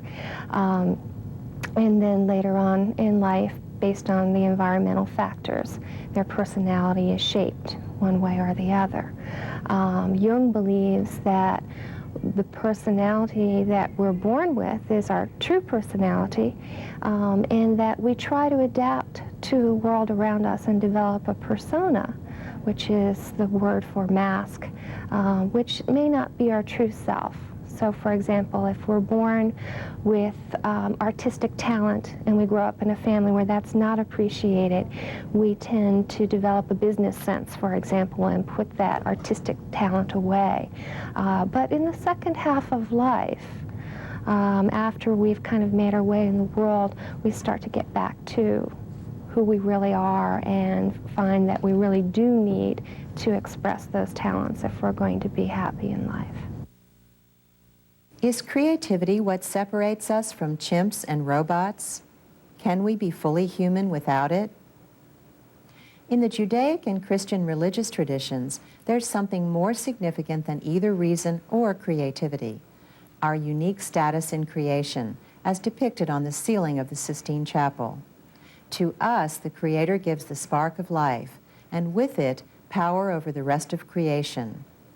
The first chapter of the biblical book of Genesis has God speak these words: "Let us make humankind in our image, according to our likeness, and let them have dominion over the fish of the sea, and over the birds of the air, and over the cattle, and over all the wild animals of the earth, and over every creeping thing that creeps upon the earth."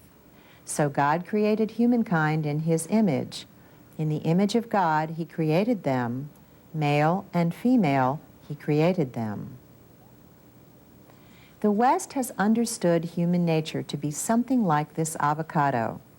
Inside the skin and the flesh, at the center of the avocado, is a seed that contains the essence of what it means to be an avocado. The proof of this is that if we plant and nurture the seed, we can grow a whole new avocado plant. Everything that matters about being an avocado is compressed into the seed that holds its inner nature, what we might call its avocado-ness. For the Greeks, this was our rationality, and for Jews and Christians, our special status as creatures with a spark of the divine likeness.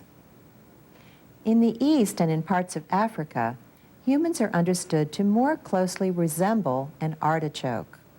As the flower of a thistle, this artichoke cannot reproduce itself. It has no center, no seed with a condensed artichoke essence.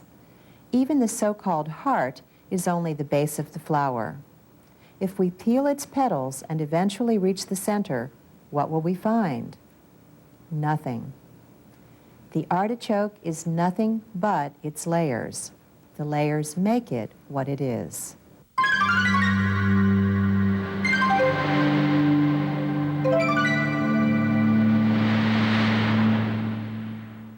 Some European philosophers developed a similar artichoke theory of human nature during the period between the two world wars.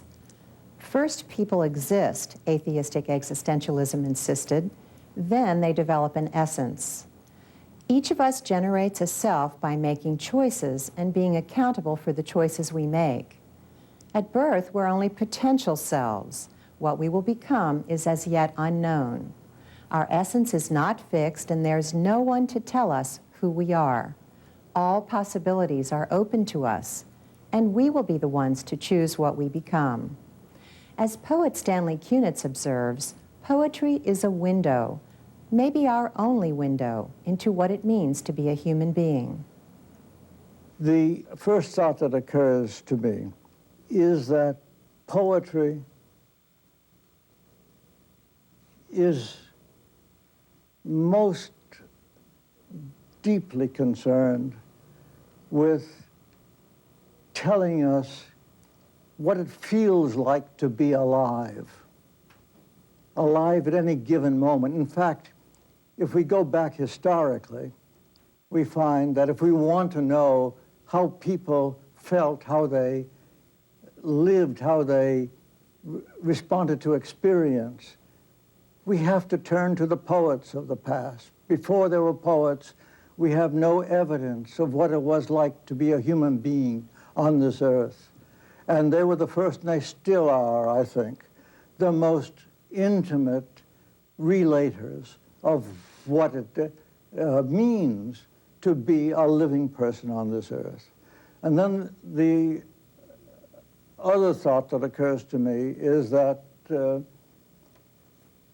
poetry, in its own way, is ultimately mythology, the telling of the stories of the soul in its adventure on this earth. That's simply saying in another form what I've already said, but giving it a somewhat wider context. And there's nothing else that quite serves that purpose in any of the arts or any other medium of communication. As poets tell the stories of the soul, we can catch a glimpse of what it might feel like to be really alive, fully human. They can be our guides in expressing our complete human nature. For some, having no defining essence is terrifying. Our freedom is absolute, and there's no one to blame for what we are, because we're free at every moment to be something else. For others, it's exhilarating. The human person is seen in God's traditional role, creating a self for itself.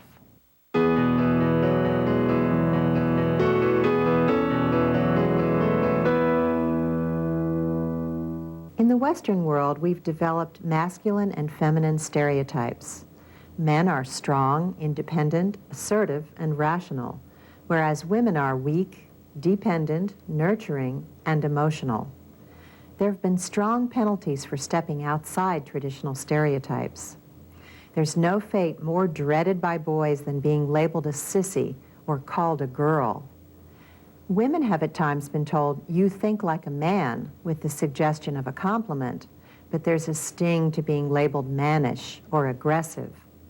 Jungian psychology recognizes a need for balance between these two extremes, as Karina Golden explains. One of the more interesting ideas that Jung proposed was the idea that every man has inside of him an archetype of an inner feminine, and that every woman has inside of her the archetype of the inner masculine. The inner feminine for a man he called the anima, which is the soul, and the animus, which is the inner masculine, he called the animus. And this concept has been very, very interesting in helping people to get in touch with opposite aspects of themselves. In other words, in society, we tend to have certain beliefs about what is masculine and what is feminine. Stereotypically, we think of men being very rational and not expressing their feeling type. And what Jung acknowledged was that in order to be a complete person, we need to be able to access the whole spectrum of our personality.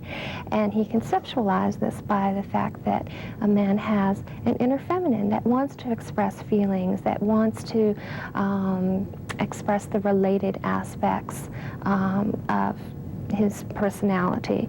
And conversely, that women have inside of them what he called the animus, which represents what we traditionally think of as some of the masculine qualities, because in our society, women have been reinforced for being the people who stay at home, the people who take care of relationships.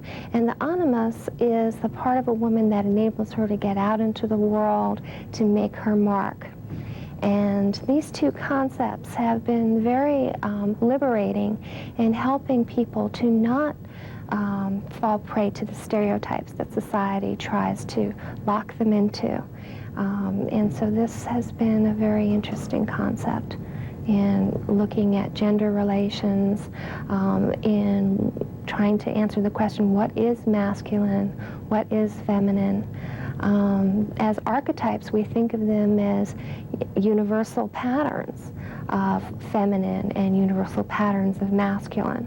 But one of the more interesting things that's happening today is that some of the followers of Jungian thought are starting to question whether these archetypes are in fact changing as our concepts of masculine and feminine are changing. And so there's kind of a debate going on in the literature about that. And so it will be interesting to see if in fact these archetypes do transform as we as a society transform. It may be necessary to ignore masculine and feminine stereotypes if you want to become a complete person. Our cultural preference for masculine qualities over feminine ones has led to some strange historical detours. In the 4th century, the Christian Church wondered whether women with their deficient, almost subhuman nature could possibly be made like men in the image and likeness of God. A church council held at Macon debated whether or not women had souls. One woman, Macrina of Cappadocia, had 2 brothers who were bishops. As she told one of them in an extended conversation on her deathbed, which he recorded, the passions of anger and lust are not attached to the soul. Women, therefore, are just as truly as men, made in the image and likeness of God. The passions, what the Greeks called the pathe, are separate. And even if it were true that women are more emotional than men, this could not deprive them of souls. Women have always been especially vulnerable to scandal, to being criticized for stepping outside the role society has laid out for them. When Irish writer Edna O'Brien published her first novel, The Country Girls Trilogy, she was stunned by the vicious attacks of Irish leaders and even members of her own family. There was one phrase I'll never forget which said of the Country Girls and the trilogy, this smear on Irish womanhood. Yes. And what hurt me terribly was I feel things very deeply, and I'm only interested in feeling. And only people in the world that I love and like, and the only writers I love and like, are saturated with feeling. Right. That is what writing is about, rendered in language. Right. Constable said of his pictures, he said, I paint emotion. Well, I think what I want to do is to write emotion. Had I written a clever little book, you know, or a funny little book, and they attacked me, but I think yes, it was savage. If she is right, and feeling is our human birthright, to deny or suppress it is to distort who and what we are.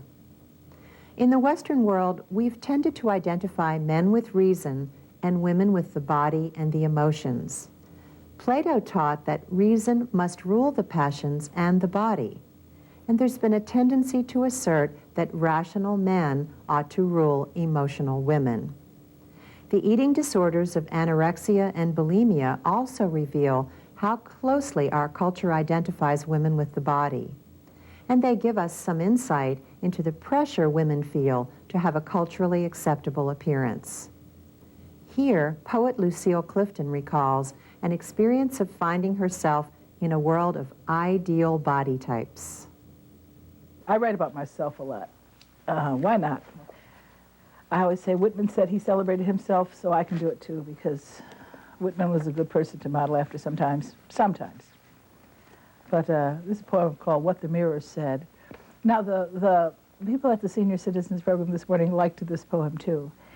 And I think that they've all been there, you know. And I was saying that one of the germs for the poem was being at Cambridge Square and visiting my husband once. He was teaching at Harvard. And I looked around, and everybody there was 18, except me, you know. And I always say I was born older than that. And they were all thin, and I mean, it was, you know. And so I wanted to write something about being a woman in a world of girls. And this is called What the Mirror Said. It's kind of sassy. I like to be sassy in poems. Listen, you wonder, you a city of a woman. You got a geography of your own. Listen, somebody need a map to understand you. Somebody need directions to move around you. Listen, woman, you not a no-place, anonymous girl. A mister with his hands on you got his hands on some damn body. Finding a way to accept ourselves as we are marks the passage from girl to woman, and may be essential for all of us in realizing our full human nature.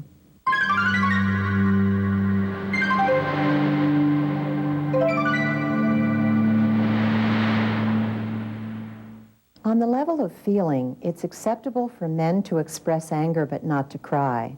Women have the opposite permission and prohibition. In effect, this denies half the range of human experience to each of us. When we look at Asian and African thought systems, we find models that blend these opposites and offer a creative synthesis as a goal for people of both sexes. In our next lesson, we'll explore some alternatives to the traditional Western view of human nature. Meanwhile, consider this.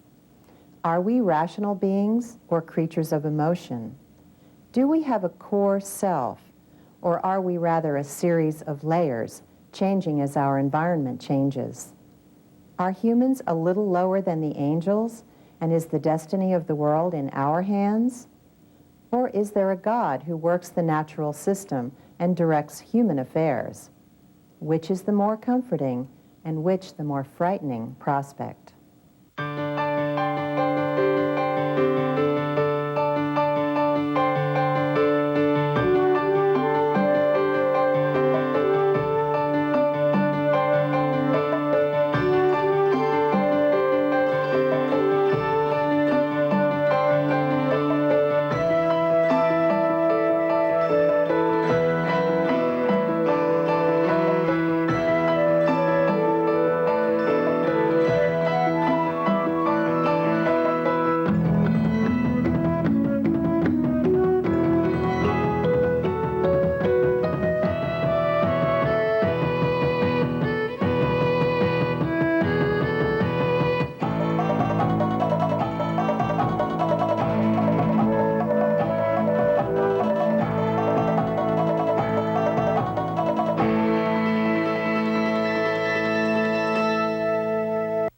Where do you want to go? I am going to UCLA Med School. Where do you want to go? The Great Barrier Reef. Where do you want to go? I want to go beyond the imagination. At Orange Coast College, we offer small class sizes, more than 130 career programs, and university transfer programs to help prepare you for success.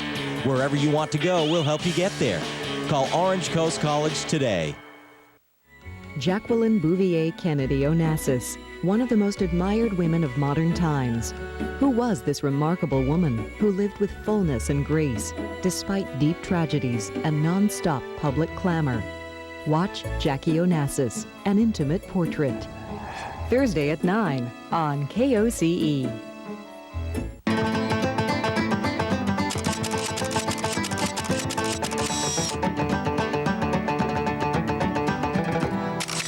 As the 20th century dawned, Orange County had a population of less than 20,000, but it was on the threshold of dramatic new growth. One of the most important catalysts for change was a breakthrough in transportation, the interurban trolley. Trolleys were less expensive to operate than conventional trains, and they were powered by a clean and efficient energy source, electricity. In 1901, the Pacific Electric Company of Los Angeles began building a series of interurban trolley lines that would eventually connect most parts of Southern California in a comprehensive light rail network. The trolleys, or Big Red Cars as they were popularly known, were an immediate hit, providing Southlanders with fast, efficient, and inexpensive transportation. Communities throughout Orange County were eager to enjoy the benefits of the new transit system. In order to attract trolley service to their area, the developers of what was then called Pacific City decided to rename the town Huntington Beach in honor of Henry Huntington, owner of the Pacific Electric Company. They also offered Mr. Huntington a substantial land bonus. Their efforts proved successful, and on July 4th, 1904, the first trolley arrived in Huntington Beach. The construction of additional Pacific Electric lines brought growth to other parts of Orange County. Towns such as Cypress, La Habra, and Yorba Linda owed much of their early development to the coming of the Big Red Cars.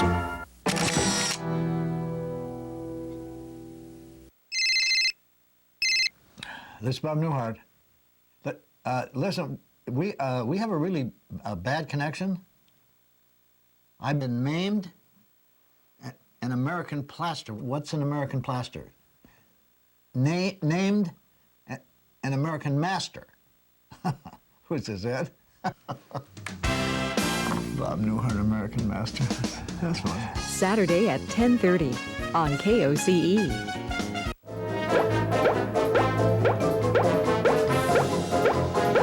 KOCE would like to wish you all a safe and happy Halloween. Time to cast your ballots. Election time is here, and Real Orange is once again presenting a live election coverage special. We'll bring you constantly updated results on all the measures, propositions, and major candidates of this election season as they come in. And we'll get commentary from leaders on both sides of the aisle. With so much to see, you won't want to miss this Real Orange election special. Starting at 6:30, November 7th on KOCE. Expand your mind with Orange.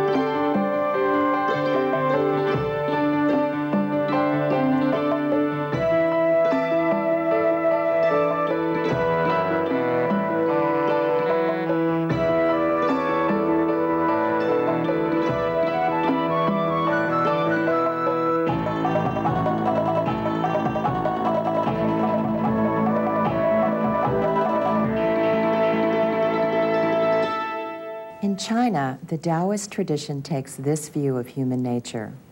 Humans are like nature, composed of yin and yang, the two forces that make up one unity, the Tao. It's impossible to describe the Tao. In its wholeness, it contains everything, and it's nothing in particular. To speak about it is to bring its oneness into the world of particularity, what the Chinese call the 10,000 things. to separate it. This is the Tao made manifest, shown to us, but it's not the Tao in its inner nature. That's a unity.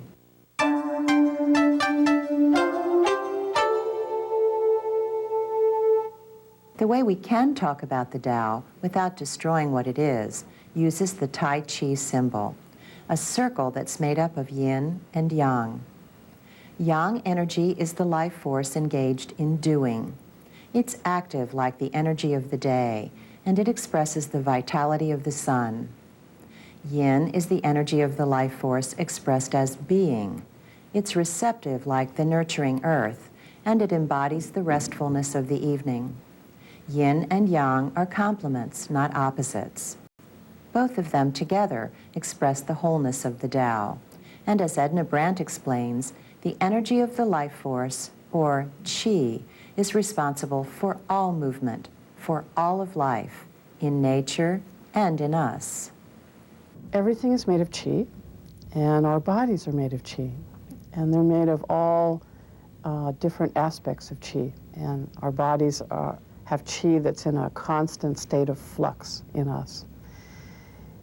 And there are the sorts of qi that we can define depending on what they do. And they range from the most material to the least material. And the most material part of our qi is our core qi. It's called our essence. The Chinese call it jing. And it's the qi that is inherited. It's the qi that we're born with. It's stored in the bones and in the kidneys. And it's really in our core. And then a little bit less material, but still material enough to touch and feel, is the level of qi called the blood. And the Chinese call blood really more than what we call blood. It includes the flesh. It includes all the material parts of us. And then a little bit less material is a part of our qi that's our fluids. It's all the fluids in our body, from urine to sweat to fluids in the cerebrospinal fluids to the joints, the fluids in the joints, all of those fluids. Less material, but still you can kind of touch it and feel it. And then we get even less material and more harder to touch and feel, but still, this is qi. We get to the layer what's called nutritive qi in Chinese, and that's the qi that moves in our meridians, moves in the pathways of energy in our bodies. And a lot of people don't say, oh, that doesn't really exist, you know. And I like to think of them, the pathways of qi, like the orbits of the planets. We know, we can predict that the Earth goes around the sun in a certain orbit, and the orbit doesn't exist. You can't say, yes, there it is, that's the orbit, but it's there. And it's the same way, really, in the qi. There are certain pathways that the qi moves in the body, this nutritive qi. And you can predict that. You can't touch it, but you can predict it. It's there. So there's the nutritive qi, and then there's, so we're really moving from the core out. So the nutritive qi flows in the pathways a little bit below the surface. And then there's a kind of qi that's at the surface or a little away from the surface of the body, and that's called defensive qi, or called wei qi. And the Chinese classics call this rough and harsh. It's like Rambo, sort of. It protects us. It keeps invasions away. So there's this qi that really moves on the surface. And then there's the qi that's the spirit, that's the least material of all. And the Chinese call this shen. And there are aspects of the spirit in all of the 5 organs of the body, in all of the 5 emotions, and all of the 5 parts of us. There are different aspects of the shen, or the qi. Imagining ourselves as only body, only mind, or even only spirit misses the wholeness of knowing ourselves as a unity of diverse and interacting aspects. Like the Tao, we're meant to be sometimes active in doing and sometimes receptive in being.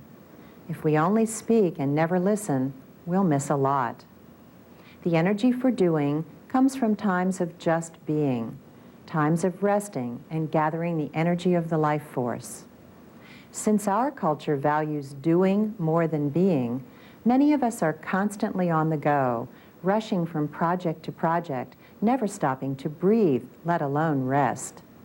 Nature knows better. The sun gives way to the coolness of the evening, and everything goes underground in winter, only to burst forth in the glory of the next spring. Health depends on understanding this rhythm and learning to cultivate our qi. Chinese talk about 5 emotions. They talk about fear, talk about anger, they talk about joy, they talk about sympathy or thoughtfulness or pensiveness, and they talk about grief. And all these emotions are really helpful to have. You need to be a little bit fearful. You need to be cautious when you cross the street. Anger is good in certain places. You have to say no sometimes. A battered woman has to say no, make her boundaries. We need a certain amount of joy, not too much, not too little.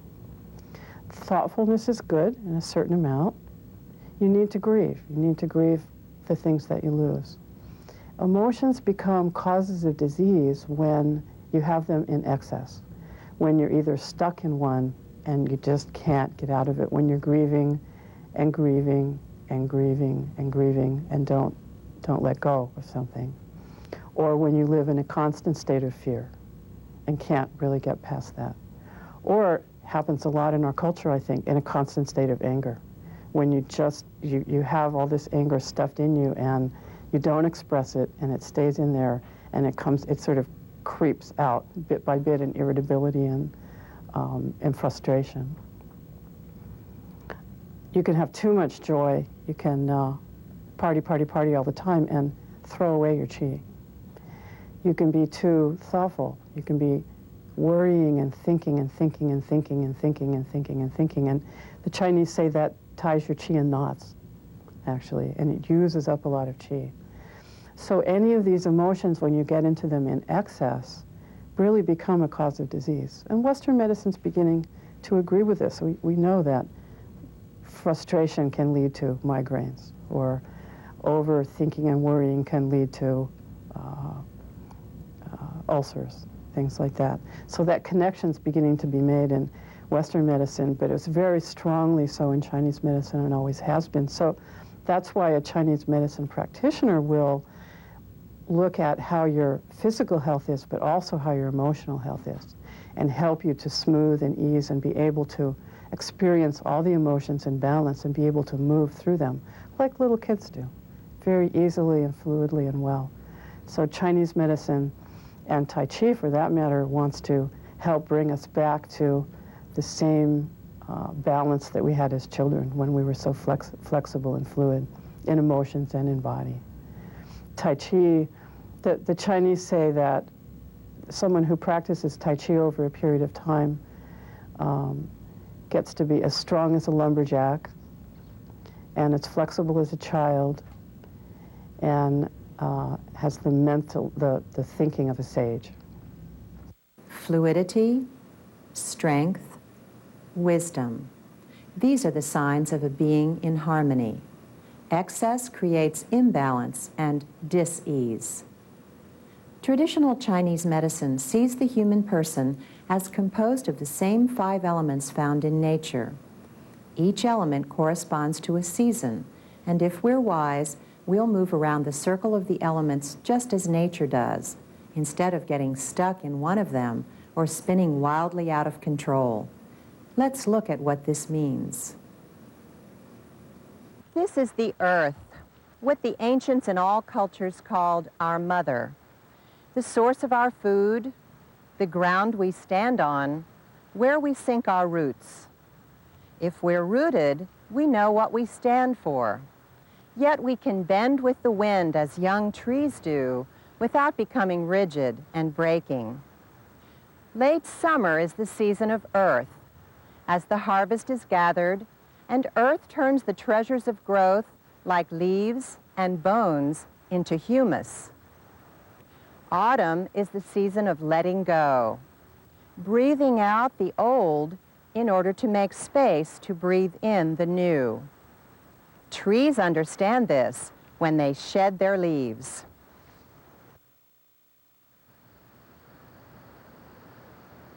Winter is the time of water, which flows under the earth and gathers in the depths. Water offers no resistance, flowing around obstacles and pooling in the lowliest places. Yet, when it freezes, it can crack concrete. And if it drips long enough, it can wear away rock. There's a time to gather in the depths of ourselves, to ponder possibilities, and live in the unknowing that winter embodies. Nature seems to have forgotten how to flower, but she's just biding her time. The dynamic movement of qi is expressed in what acupuncturist Diane Connolly calls the dance of the five. The dance of the five elements they're known as. And actually, I like rather to use the Chinese phrase for wu xing, wu meaning five, and the xing meaning the changes or the dance. You could call them the steps of the dance. And these five are associated with the seasons. So there's the spring, the summer, the late summer, which is the season the Chinese, they say there are 5 seasons, and the late summer is like a transition time from the summer to the autumn, then from the late summer to the autumn, from the autumn to the winter, from the winter to the spring, spring to summer, summer to late summer to autumn, autumn to winter, and round we go. And this is the dance of life. So the wuxing are the 5 movements, the 5 steps of the dance, you could say. And each of these movements has associated with it a whole constellation of sound is associated with each, color associated with each, time of day associated with each, taste associated with each, a particular gift of nature associated with each. So for example, like the springtime element, it's the element that has to do with wood, growing, being born, new beginnings, distinctions. Like one tree is not the same as another tree. And one flower is not the same as another flower. So this great sort of recognition of life as distinct and creative, the creativity. And you know that we can't be healthy without the creativity, knowing ourselves as creative, knowing a kind of vision toward the future, knowing a kind of recognition of like how do I take the life that lives through me. This is another image that comes from the Chinese that I must put in here. This notion that we are living life. The Chinese say, hold on, maybe that's a bit too small a notion. Maybe what's really so is that life is living us. And this is how life lives. It lives through us. It lives through the bones of us, each of us uniquely. And like it says, like Walt Whitman says, you know, it's like each of us gets a chance to contribute a verse. And so here we are. And the Chinese put together this constellation of events. So for example, being able to see our eyes and having a vision toward the future, having the distinction of creativity and kind of direction in life, all of that is very important to our well-being. And simultaneous with that are associated other facets of springtime, being able to make decisions, being able to have wise judgment, being able to have a gallbladder and a liver that functions really well, and the pathways where these, you could say, these functions, these meridians are these meridians of the qi, which we spoke about, this life force that's flowing, that these pathways, and along these pathways are where the acupuncture points are, and you can actually be reminding another person of, hey, you-hoo, don't forget that life is also about vision, it's also about seeing, it's about being able to be born and to come alive newly, no matter where we are in the dance. And so the springtime is crucial as one of the facets of the wuxing, one of the 5. And then the spring just naturally gives birth to the summer, which is a time of, it calls us to lightness of being, it calls us to joy. The Chinese associate this with the time of flourishing, the time in life where it has to do with dancing together and partnering and just being able to be heartful, full of the dance of the summertime. And this is not just summertime like in the season, this is in every day to have the sun shining, and every day to have a lightness of being and joy. Just like to have vision of possibility, we also have joy, all in the same sort of movement of the... So this, you could say that these 5 are really present all the time and need to be present all the time. And if one of them is missing, and we've only gotten to 2 so far, but if one of them is missing, then you get some squawks that say, yoo-hoo, something showing up is missing here. Now this is important because it's not that it is missing, it's just that it shows up as missing. If it was missing, we wouldn't be here. The whole of the dance is happening all the while with each of us. Health and ease are rooted in knowing and using all the steps of the dance. In this view of human nature, there is no core self, no avocado seed or essence. We are instead earth, air, water, wood, and fire, just like nature. And we can learn how to live by watching the Tao at work in the natural world. The wind blows, and then it stops. Everything has its turn, and change is the underlying rhythm. Keep moving around the circle. Don't get stuck in one place. Take an active role as leader, then follow. Take time to be so that you have the energy to do. Watch how nature works with perfect efficiency. Its simple, egoless activity is marvelously efficient. The Chinese call it Wei Wu Wei, doing without doing. Nature doesn't strive to change the seasons or shift from day to night. As the Chinese classic Tao Te Ching puts it, the Tao does nothing, yet through it all things get done. All of life, Diane Connolly explains, including death, is part of the eternal, efficient, ego-free dance of the Tao. In this medicine, death is a part of the dance. It's not something to be avoided or to be gotten rid of or to be hidden from. It's actually a part of the dance. When I was talking before about the cycle of the seasons, part of the cycle is that we come down and in at the time of letting go. And usually we come up around again in the cycle. And sometimes not. There will be a time when one of us is not here and the others are.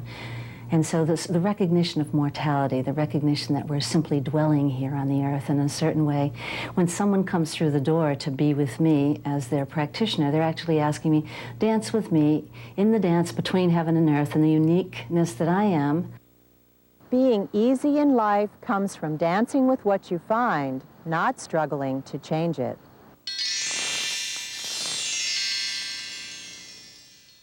Buddhism is even more emphatic than Taoism. Change is the true character of reality. And the self you're so sure you have, this seed at the center of your being, is only illusion. As long as you're stuck in the limitations of your tiny ego, you'll never be able to see reality as it actually is. You'll never reach enlightenment. In reality, you are an-atman, a no-self. This means you are in fact much larger than you've thought yourself to be. There are no boundaries, no limitations. You're part of all that is, the great energy of the life force that goes on forever. When we see ourselves as separate from others and from all that is, we're tied to the world of samsara. As we try to hold on to what cannot be grasped, staying young and healthy, keeping our loved ones close to us forever, freezing life just as it is now, we're doomed to suffer. As we hurt others, thinking they're separate from us, we forge the chains of karma. What we sow, we will surely reap. There is no separate me, no separate you. And until I realize this, I'm doomed to experience the consequences of my actions, for good and for evil. Since all is one, whatever I do to you, I do to myself.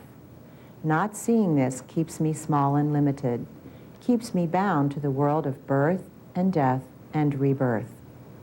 Like the Bill Murray character in Groundhog Day, we have to keep living one life after another until we finally wake up and understand. When we see things as they are, the chains fall away and a new day dawns. This is enlightenment, what the Buddhists call nirvana. Once I understand what reality is, I've learned all that living has to teach me. I'm free of the world of birth, death, and rebirth. Free to be what I've always been without realizing it, part of the vast flow of the energy of the cosmos. Grasping this might inspire a smile of recognition, such as the one that passed between the Buddha and Kashyapa. Buddha was giving a lecture to a large number, let's say, of followers. And his lecture consisted simply of holding up a flower.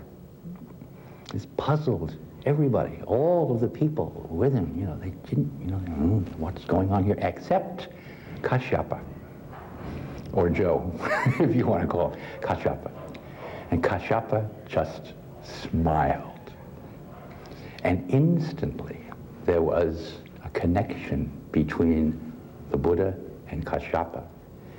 This has been described as a transmission of mind. I'm not sure it was that. What it was on both parts, on parts of both people, was a recognition of oneness.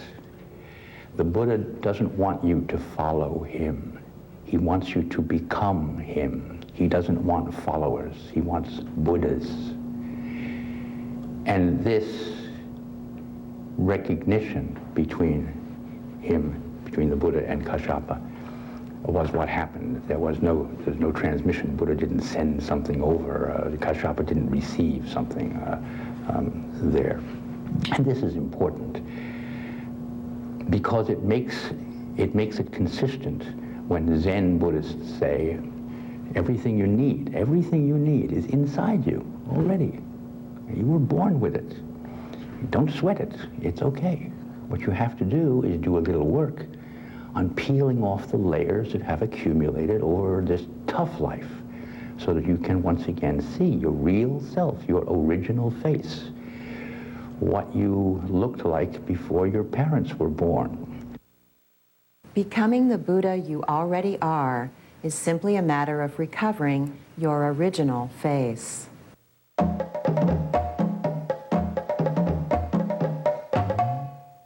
Imagine what life would be like if the high God in your culture had a name that reflected the two great life principles, the female Ma Wu and the male Lisa.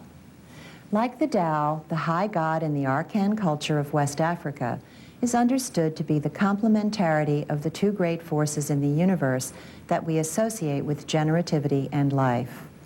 Just as with yin and yang, it is unthinkable to have one without the other. There are two aspects of one reality.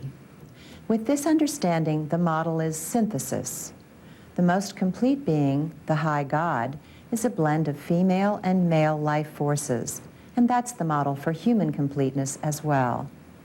A successful life is one that reflects balance, accomplishment in business, loving family relationships, friends, and happy leisure. Our Western tendency to have one of these versions of success at the expense of the others would be incomprehensible. If you're wildly successful in your work, but lose your family's love and have no time to enjoy yourself, something is clearly wrong. Like the high God, your goal as a human being is to put it all together, to blend and balance all the elements of a life well lived. To bring this lesson home, children are frequently given names that express integration. One name reflects the female principle of nurturing generativity, the other the male principle of active fertility. Extreme gender stereotypes, like the strong, silent John Wayne male, or the exclusively nurturing Beaver Cleaver's mother, make no sense in a culture that honors both principles equally and sees them properly embodied in any truly human life.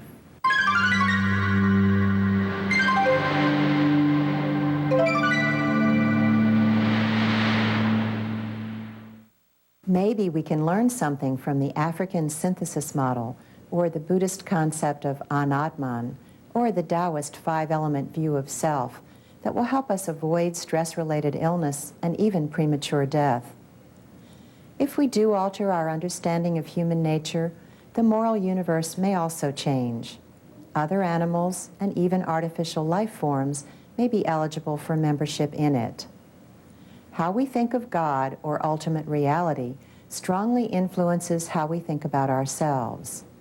If the highest deity blends male and female elements, we will think this good and desirable. On the other hand, if God is depicted in exclusively masculine imagery, some of us may feel validated while others feel excluded. In our next two lessons, we explore images of God and their impact on human society.